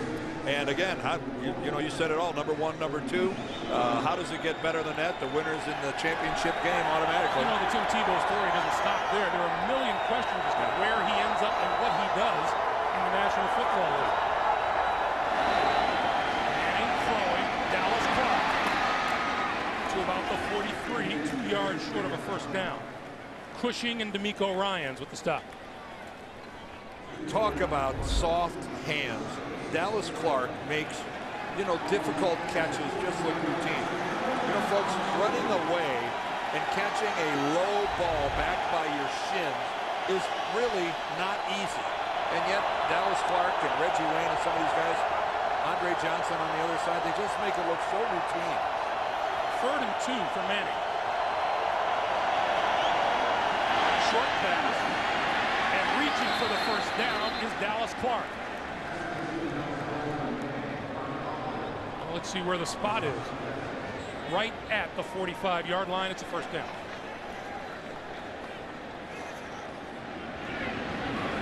Well, Alberto Riveron, I believe, is maybe going to bring out the chains.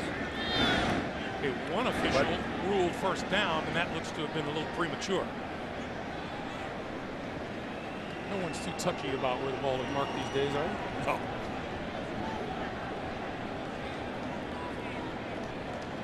No. It's short.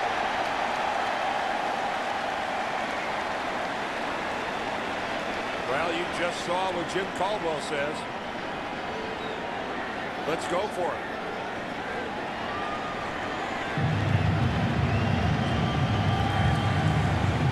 Is there not a culture in the National Football League, Dan, that says if you can't get that much yardage when you need it, you don't deserve to win? Well, I can tell you that's what offensive linemen think.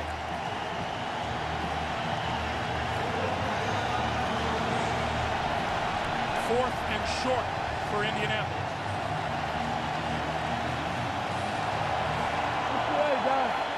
Now, just keep in mind, this isn't one of the great blow-you-off-the-football offensive lines. This is basically a pass-protecting unit. Joseph Adai is the deep back in the backfield. He'll get the handoff and try the right side and gets the first down. Man, they did it again. They did it again on short yardage, giving that stretch and letting Adai go, running parallel to the line of scrimmage. And he did a heck of a job to get away and get a first down. Brian Cushing right there.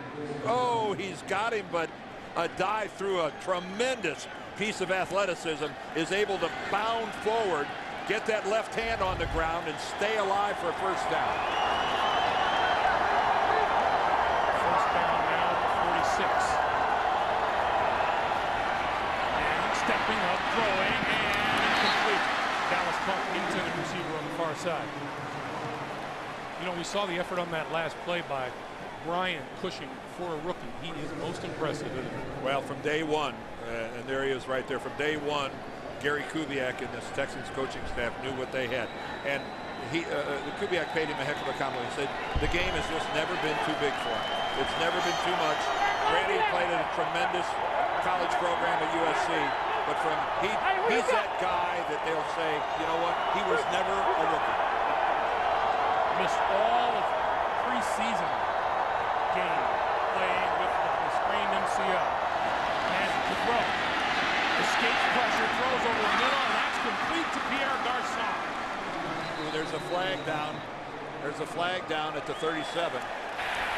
Holding, number 66, offense, 10-yard penalty, repeat second down. That's Kyle Devan, the first-year guard, and that'll bring that play back.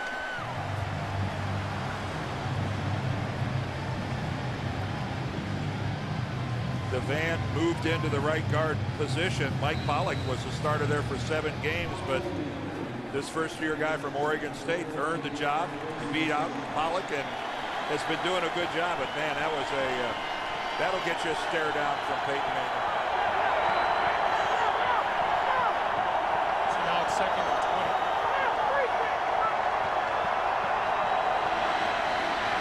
Manning pump fakes, throws, has his man and got it. Garçon with the reception and a first down. There is just that perfect window between corner and safety on this pattern. Right there is that window. There is Pollard closing the window, but Peyton Manning gets the ball through it before it closes. A huge hit and a nice job by Garçon of hanging on, but that timing, receiver and quarterback, was absolutely perfect. 40-yard line, will go to the ground game and a dive up the middle inside the 35 to the 33. And Bernard Pollard with the stop, and everyone to a man here in Houston talks about the positive effect that number 31 has brought to this Houston Texans defense. Well, Kansas City released him in September. Bernard Pollard will admit that he didn't see eye to eye with the Chiefs organization, but what a perfect fit here in Houston, stepped right in, and he's been an impact player for them.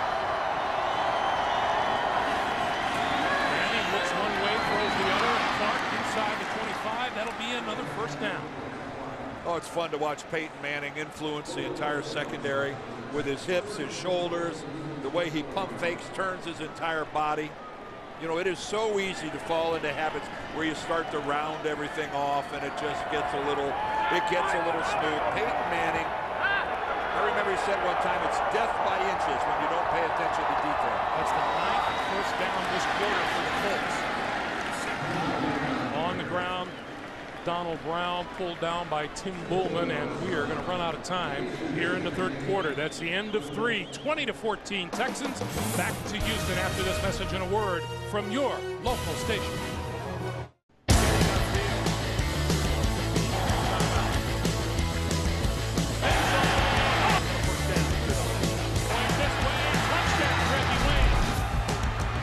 Along with our producer Mark Wolf and our director Bob Fishman, Greg Gumbel, Dan Deerdorf, and the rest of our CBS Sports crew back at Reliant Stadium as we begin the fourth quarter. Indianapolis 14-1 all time against Houston. They've won 5 in a row, trying to go for 6 in a row and 15-1. More importantly, trying to clinch at least a tie for the AFC South title and to go 11-0 on the year. I guess with Thanksgiving just a couple days past, it's appropriate to say that Peyton Manning has feasted on the Houston Texans repeatedly over the years. 2nd and 9 from the Houston 22. Throws far side, all alone. Clark pushing and getting a first down inside the 15 to about the 12. Well, talking to Jim Caldwell, the head coach of the Colts, he said, we'll get to the red zone. What I want our team to do better than we've done in the past is run the ball in the red zone. He said, that's something where I thought that we've been lacking and I'd love to see an improvement. Well, here they are in the red zone. Let's see whether A, they choose to run, and B, if they do, how effective they are.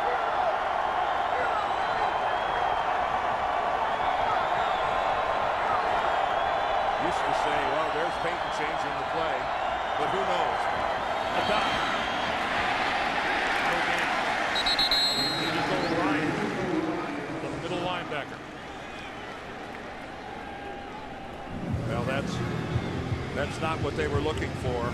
Again, might have actually lost a yard on that play, or a couple of feet at the least. We'll call it 2nd and 11.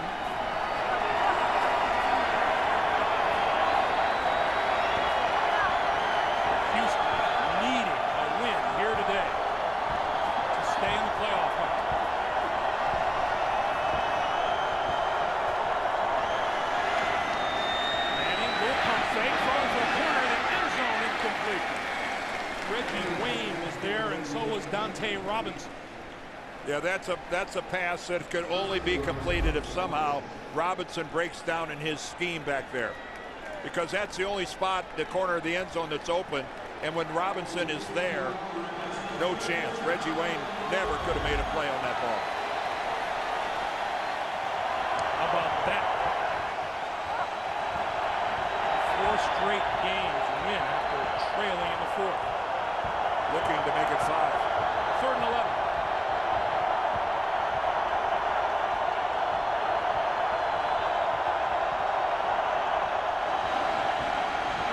Manning throwing, and 5, it's incomplete. Austin Collie tried to scoop it off the turf. Oh, and Collie was just sitting there. He was wide open, and that is a very rare errant pass from Peyton Manning. Collie just ran a hook. He's sitting right there. Did that ball get tipped? Look at the nose dive on that thing. That looked, I guess it just came out of his hands. Funny, but gee whiz, you don't see Manning with a wide open guy like that deliver a pass like that very often. Matt Stover 7 for 7 in field goals. Did he miss that one? He pushed it.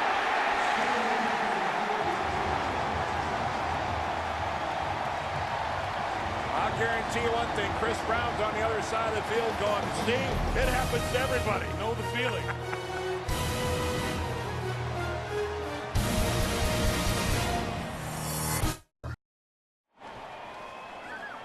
We raised the question about, was Manning's pass tipped? Right here, it looks like Mario Williams gets a hand on it, just a finger enough, to alter it, and that's why it ended up coming up short. So now here's Shaw and the company on offense, and Chris Brown with running room out close to the 35 and a first down. You know, you talk about it being a game of inches. Look at Mario Williams fight back in there, and man, the index finger of his left hand just grazes that ball enough to take enough out of it that he doesn't hit a wide open Austin Collie. And now we have Robert Mathis down on one knee back at the 22-yard line. That was an index finger right there that saved Houston a lot of points. 70,990 watching their Houston Texans today. The NFL on CBS is sponsored by Bank of America, Bank of Opportunity.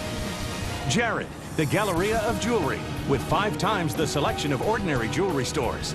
And by Bud Light, with the just right taste that's not too heavy, not too light. The difference is drinkability. Welcome back to Reliant Stadium, everyone.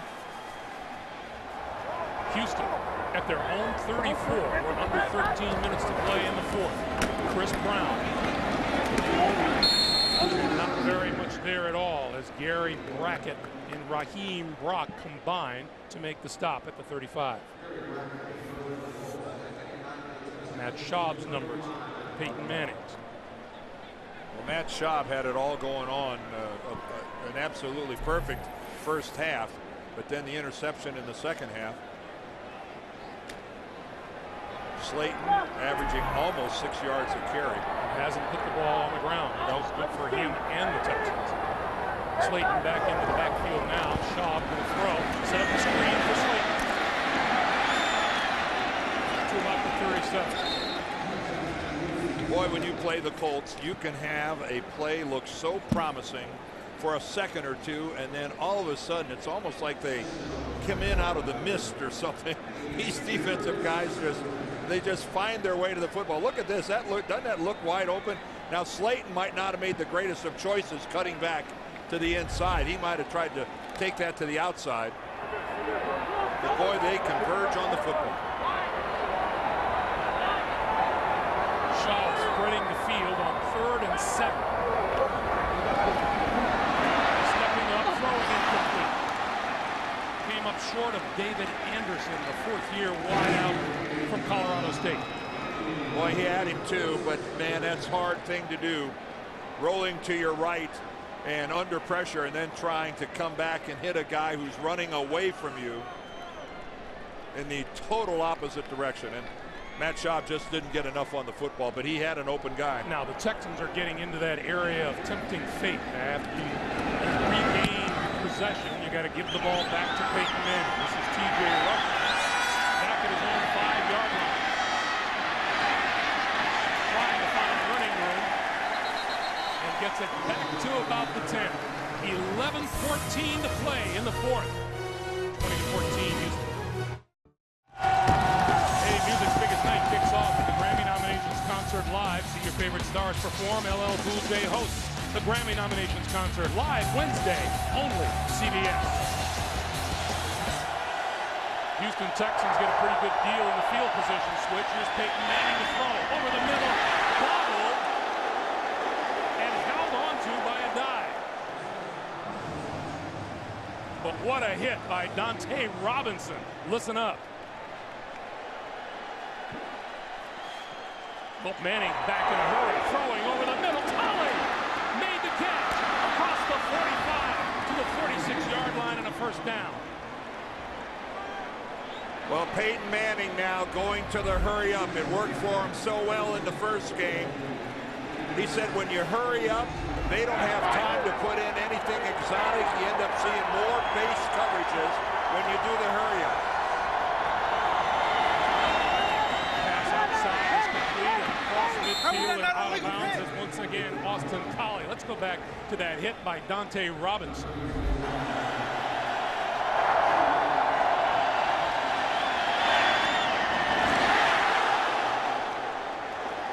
You don't see a guy hold on to the football very often after taking a shot like that, but a dive he brought it on himself by juggling the football.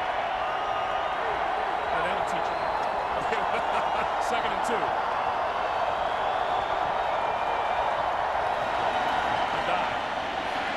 Leads one tackler, 40, 35 and out of bounds.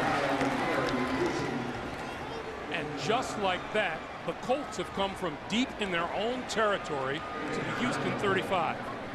You know, the Colts have just had these seamless transitions at the running back position. You know, from Marshall Falk, it went to Edger and James. From Edger and James, it went to Joseph Adai. Now they've got Donald Brown waiting in the wings. The jury's still out to find out how effective he'll be, but Joe Adai certainly has been effective for the Colts. He hasn't been Edger and James, but he's been pretty good. Donald Brown in the backfield now. Manning, little pump fake, looks the other way, and the penalty marker flies once again. Well, there's got to be. Dante Robinson just grabbed Reggie Wayne. He just flat out grabbed him for all to see.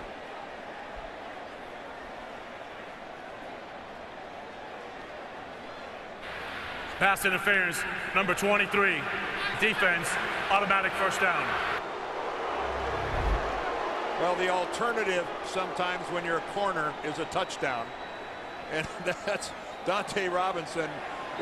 Reggie Wayne was past him, and he just had both arms giving him a semi-barrel. First down is Brown inside the 15 to about the 12. We were talking about it on our way out to see the Houston Texans yesterday, Dan.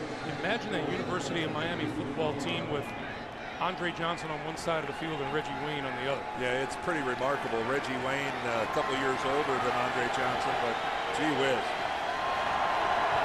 A lot of talent in one place at the same time. 2nd and 4. Here's Brown. Inside the 10 to the 6. Well, when Jim Caldwell talked about running the football in the red zone, he's getting some results now. This has been a good job by the Colts up front. And here goes Manning with a hurry up. And he made the Texan substitute get off in a hurry. And once he sees he can't catch him and pick up an easy foul, then he slows it back down. 1st and goal. He'll throw for it. Touchdown, Dallas Clark.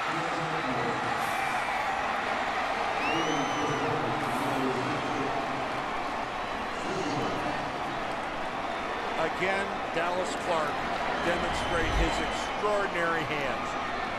It's, you know, the simplest of patterns, but the ball, you know, a little, you know, above his right shoulder, but so soft. Look at him go back, his feet kind of slipping out from under him. And Gary Kubiak, I'll guarantee, isn't surprised at all. Extra point is good, and for the first time today, with 8:24 to play in the 4th quarter, the Indianapolis Colts have the lead, 21-20. The NFL on CBS is sponsored by Verizon Wireless, America's largest 3G network, and by the new Subway $5 footlong chicken marinara melt. Subway, eat fresh. With the touchdown pass to Dallas Clark, Peyton Manning has now thrown 3 touchdown passes to 3 different receivers today, having previously connected with Pierre Garçon and Reggie Wayne. Andre Davis will not run this one out of the end zone, and Houston will begin from its own 20-yard line. And we take the opportunity to remind you next Sunday, the NFL on CBS features regional matchups, including Vince Young and the Titans against Peyton and these unbeaten Colts, or the Patriots take on the Miami Dolphins, the Chargers challenge the Browns. We ask you to check your local listings. It all begins with the usual suspects from the NFL today. Well, for Houston, it boils down to this. They're stuck on 20. At halftime, they had to know that 20 points wasn't going to win this game. And yet, in the second half, they've yet to be able to add on to that total. That's not going to cut it. Play fake. Shot. Throwing outside. Blocked by Vontae Leach. 2nd and 10. How about the turnaround, Greg, of the Colts defensively here in the second half? There was a stage in the first half where I used the word embarrassed, because they weren't even competing. They were getting pushed around, by Houston their first couple of drives, and they have really settled down and are playing hard-nosed, tough football. And offensively, seemingly unfazed. They miss a chip shot field goal, and they come back and get a go-ahead touchdown. Houston has managed 52 total yards here in the second half. That pass intercepted. Intercepted by Clint Session to the end zone. Touchdown.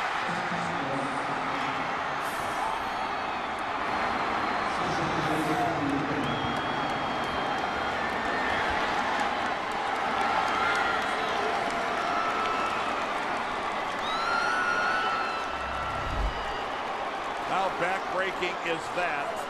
When Matt Schaub, I don't know if he ever even saw Clint Session. It's pretty amazing that he just threw it at first blush right at him. He didn't see him coming out from his hook zone. He's trying to get it to James Casey, and Clint Session just made it look awfully easy. His second pick of the year. The extra point is good. Clint Session, a 27-yard return for the touchdown, and the Colts now have a 28-20 lead with 8:09 to play here in the fourth. And Matt Schaub, who played pretty much a flawless first half, has made a couple serious errors here in the second, but so have some of his teammates. But wow, a pick six in this situation, almost at the halfway mark of the fourth quarter, to a superior team. Man, that's a lot of things adding up in the negative column. Now the Colts with 14 points in just 15 seconds off the scoreboard at the very top of the day, and we asked who needs this game more. Clearly, it's the Houston Texans who need it more. Oh, absolutely. They're gonna, if they lose today, I think realistically to make the playoffs, they have to win their remaining 5 games. And when a team is 5-6, what would give you optimism that this team is capable of winning 5 in a row? And this was an offense that looked to be clicking on all cylinders in the first half. Well, they were running for a while. They were running the Colts out of the building. Andre Davis going to let this one roll through the end zone, and Houston will start from its own 20-yard line. This is what's facing the Houston Texans the rest of the way. And you know, keep in mind, once they got past today, it's hardly a back-breaking schedule, especially when you consider maybe that January 3rd game might not mean anything to New England. You know, that would be the best case scenario for the Texans.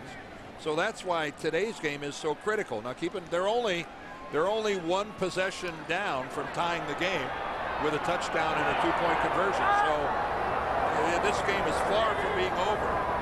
The disappointment reigns right now. Here comes the blitz. The pass over the middle, and that is complete to Kevin Walter.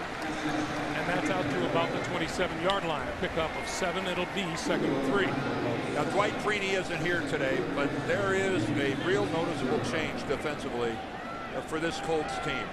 Larry Coyer, the new defensive coordinator, and Jim Caldwell, the new head coach, they are more comfortable coming with blitzes than Tony Dungy was. Tony was almost exclusively pressure from the front floor. They will bring other guys now. It's a bit of a new look. Pass to the far side. That is complete for the first down to the tight end, James Casey.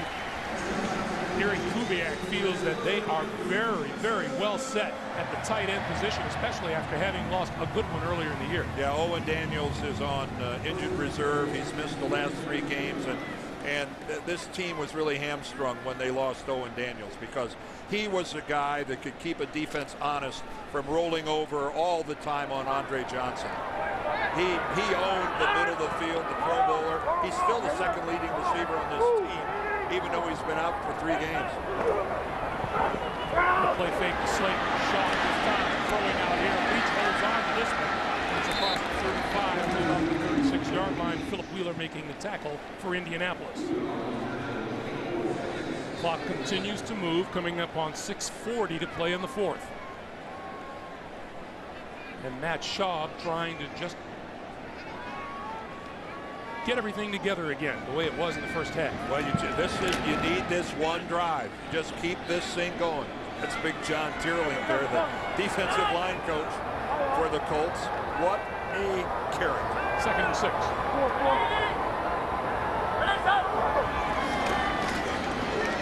Shaw, Slate out to the 44 and a first down for Houston. Now they begin to move the ball. John's philosophy is very simple. As a defensive lineman, you play the run on your way to the quarterback.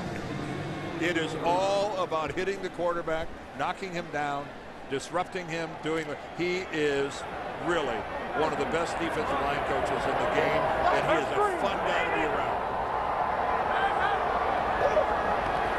Shaw over the middle and got his man at the 45, inside the 45, complete to Casey, the tight end. A good solid drive here by Matt Schaub. He's got great protection and delivers a strike to Casey, and boy did he take a big hit from Melvin Bullitt. They love this Casey kid. Former baseball player. He's 25 years old and a rookie. Played next door at Rice. First down now, Scott. Running out of time. Throw. Durant is complete. Well, there's a holding call. Andre Davis, and you're right. This one's coming back. Yeah, Eric Winston, I think the right tackle. They're going to get him for a hold. Holding number 73. Offense, 10-yard penalty. First down. Boy, that'll put the brakes on a feel-good drive, won't it? Well, even without Dwight Freeney, there's still a lot of talent. And number 98, Robert Mathis, right there. He gets the rip. He gets the arm underneath, and Winston gets that arm wrapped around to throw to Robert Mathis, and right in front of Alberto Riveron. First and 20 now for Shaw.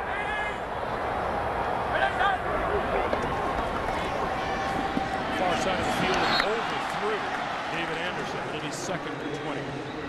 You're talking about that tight end position, Dan. They picked Anthony Hill 4th out of North Carolina State, and then Casey went in the 6th round, as you mentioned, from Rice University. And they, you know, when you draft guys later like that, you're just so pleasantly surprised to find out what playmakers they are. Casey's a heck of an athlete. I think he was in the White Sox organization. He was a pitcher. Must have looked pretty imposing out on the mound. 6'3", 244. 2nd and 20. Shaw had it batted out of his hand, picked up by the Colts. And where have we seen this before with the Colts and the Texans? Well, Robert Mathis, he was in there. I think Robert Mathis, remember last year, he stripped the ball from Sage Rosenfels. And I think his time, he's the guy that knocks it away. Mathis at the lower right on your screen. Watch him come around the edge and reach in from behind. Sensational work by Robert Mathis. Look at him come in, and with his left hand, as Matt Schaub is starting to start his movement, he knocks it out of his hands. You know, some guys are playmakers and some guys aren't. This guy is a playmaker. This is like reliving a nightmare for the Houston Texans. Now on first down at the Houston 37, a dive to the 35, Antonio Smith with the tackle. And we've told you before earlier in the telecast about the Colts and their ability to come back from 17 and having some familiarity in doing it in this stadium as well.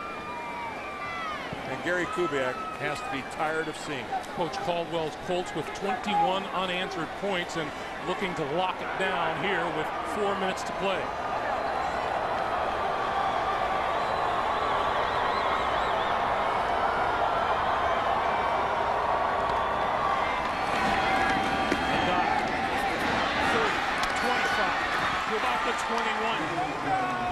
Well, we talked about last year. We were here after Hurricane Ike.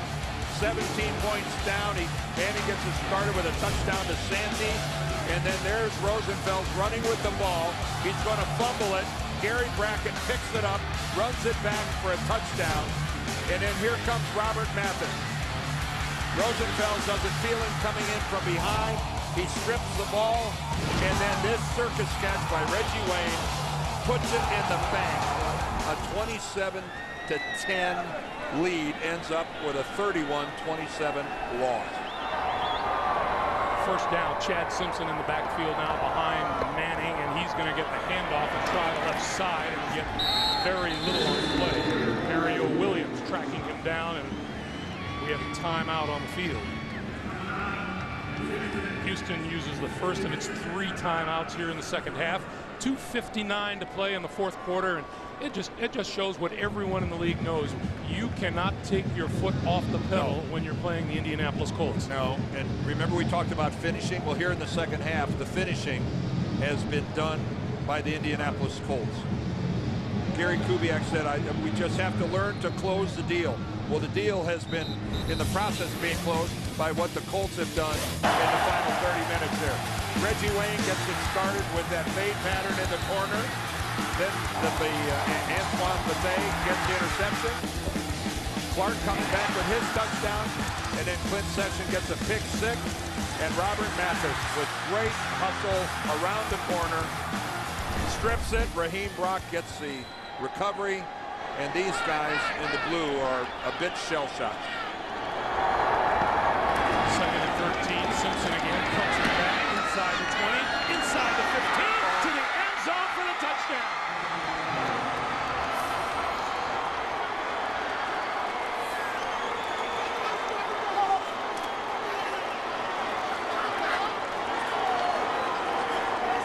Well, the look on that young lady's face sums it up. How does this become a touchdown? 4 Texans in that picture, and no one can bring Chad Simpson down. Well, give Chad Simpson the credit. He had the 1-2 on this play. Beasing all over him. And this is now a deflated defense for the Texans. 14 quick points by the Colts off 2 Houston turnovers, and it's a 35-20 Indianapolis lead.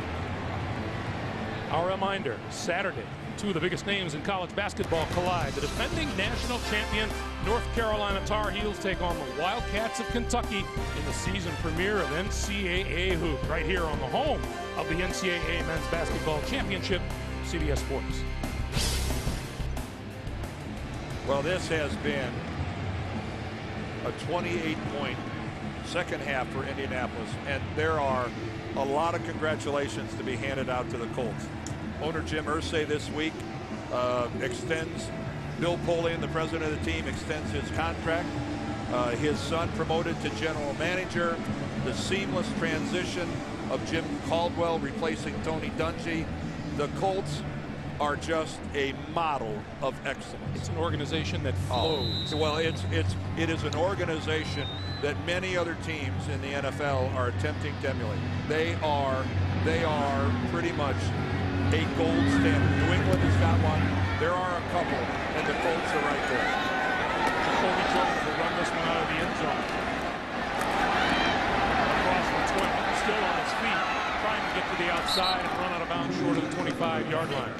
The Colts on the verge of a 20th straight regular season win, on the verge of going 15-1 all time against this Houston Texans team, and on the verge of going 11-0 on the season. It's just what they're accomplishing. They're in the midst of an extraordinary run. It just every year you look up, they're either 9-0, 13-0, 11-0. It's Shaw running out of time, goes down to the 24. After today's game in the middle there, that will become 20 wins, just one behind the Patriots at 21.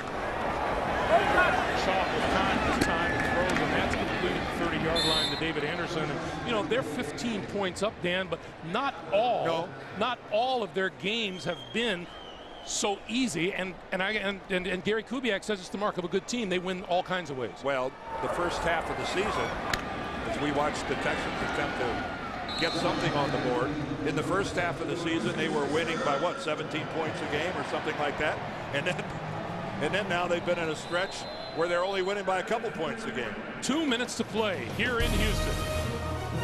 It was a question mark at halftime. No longer. Indianapolis in charge, 35-20.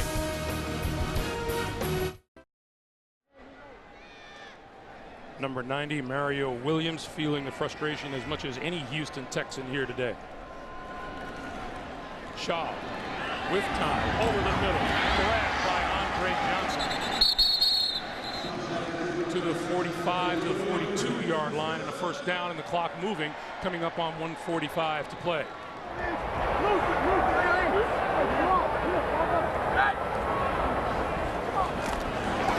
Shaw outlets Slayton.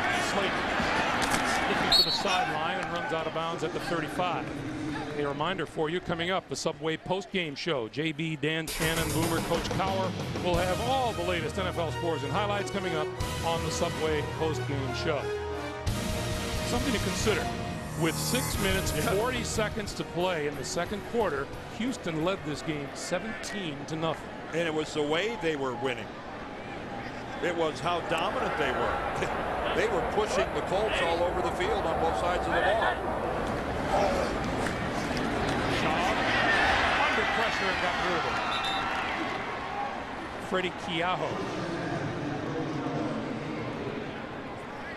in on Schaub as we look at the AFC playoff picture. A win for Indy ties. A Jacksonville loss clinches for the Colts. They'll be the first ones in the tournament. The Saints have an opportunity to get in the playoffs this weekend, but they don't play until Monday night. Schaub throwing with Walter at the 30-yard line. What do the Colts have coming the rest of the way?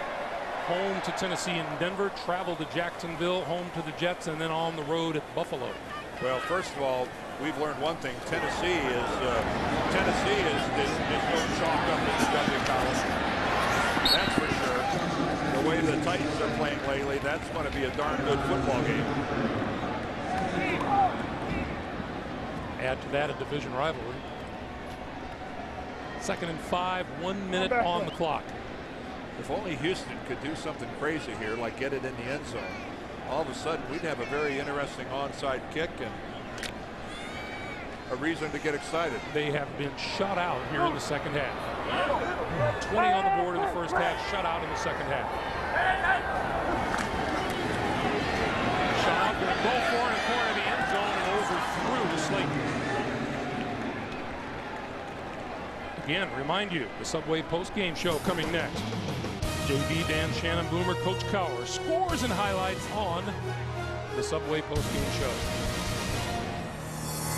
And the frustration here for Gary Kubiak in Houston is so tangible. It's almost a living thing. You can almost cut it with a knife. This inability to be so close to the top of the hill, and yet every time you get there, the gravel comes out from beneath your foot. Schaub inside the 20 to Kobe Jones.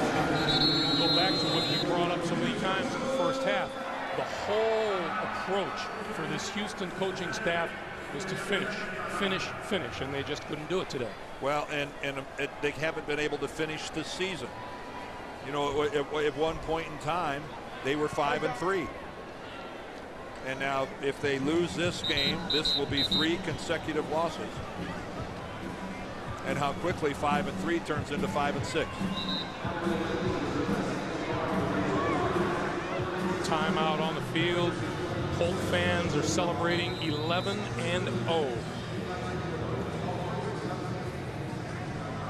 Well, if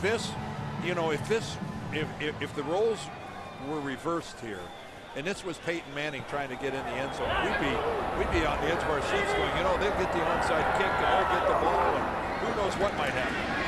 Shaw escaping trouble on the run, throws at the 10-yard line.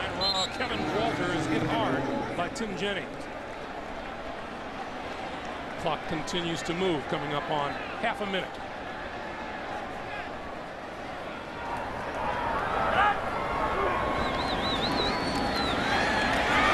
Shaw in trouble, throwing end zone, touchdown.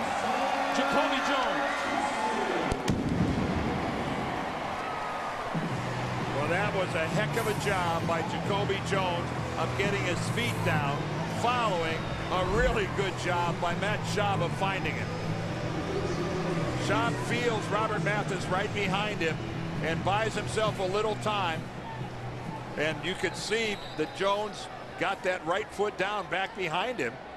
Look how quickly he was able to get that down. Well done, and a good job by the official. Look at him zeroing in, looking for possession. The kick is good. 18 seconds on the clock. And Houston closes to within 8 at 35-27 with the onside kick upcoming. Well, this will put a little excitement into this onside kick, knowing that a touchdown and a 2-point conversion would send us to overtime. But you played an awful lot of the second half until you finally put points on the board. 29 minutes and 42 seconds worth. You have a calculator over there? No, I just one of those math geniuses. Yeah, it's really a gift being able to subtract 18 from 60. It's really, you know, it just, what can I tell you? I'm a savant. Me, I have my shoes off over here counting. You know, the worst part is when I said it, I'm thinking to myself, well, please, is that right? Please be right. Either way, you were going to get no argument from me. I have no confidence in my ability to pull that off. All right, Jim Caldwell's big concern now is to recover this onside kick and shut down any last-second hopes that the Texans are entertaining. Well, remember the old days, you'd get everybody over on one side of the football, but now they changed the rules. You got to have 4. You see the 4 guys up here on top. You got to have at least 4 guys. And Indy calls a timeout right here, first of their 3 remaining. That's a player safety rule where you have to keep at least 4 guys on the side of the kick. Now they'll try to get over there as quickly as possible. And that's an unhappy owner of this franchise, Bob McNair. Gary Kubiak, in his 4th year at the helm here, there were playoff aspirations for this team. And it'll be very interesting to see where things go from here. Gary Kubiak grew up here in Houston, played his college ball at Texas A&M.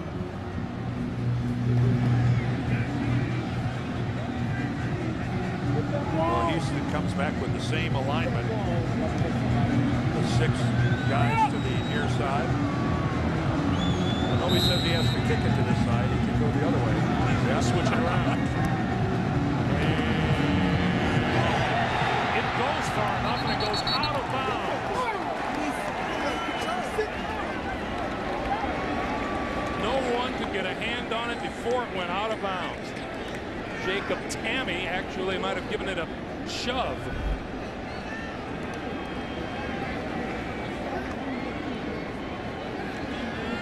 There's the bounce, and look at 84 Tammy giving it a push out of bounds, and it's Indianapolis ball.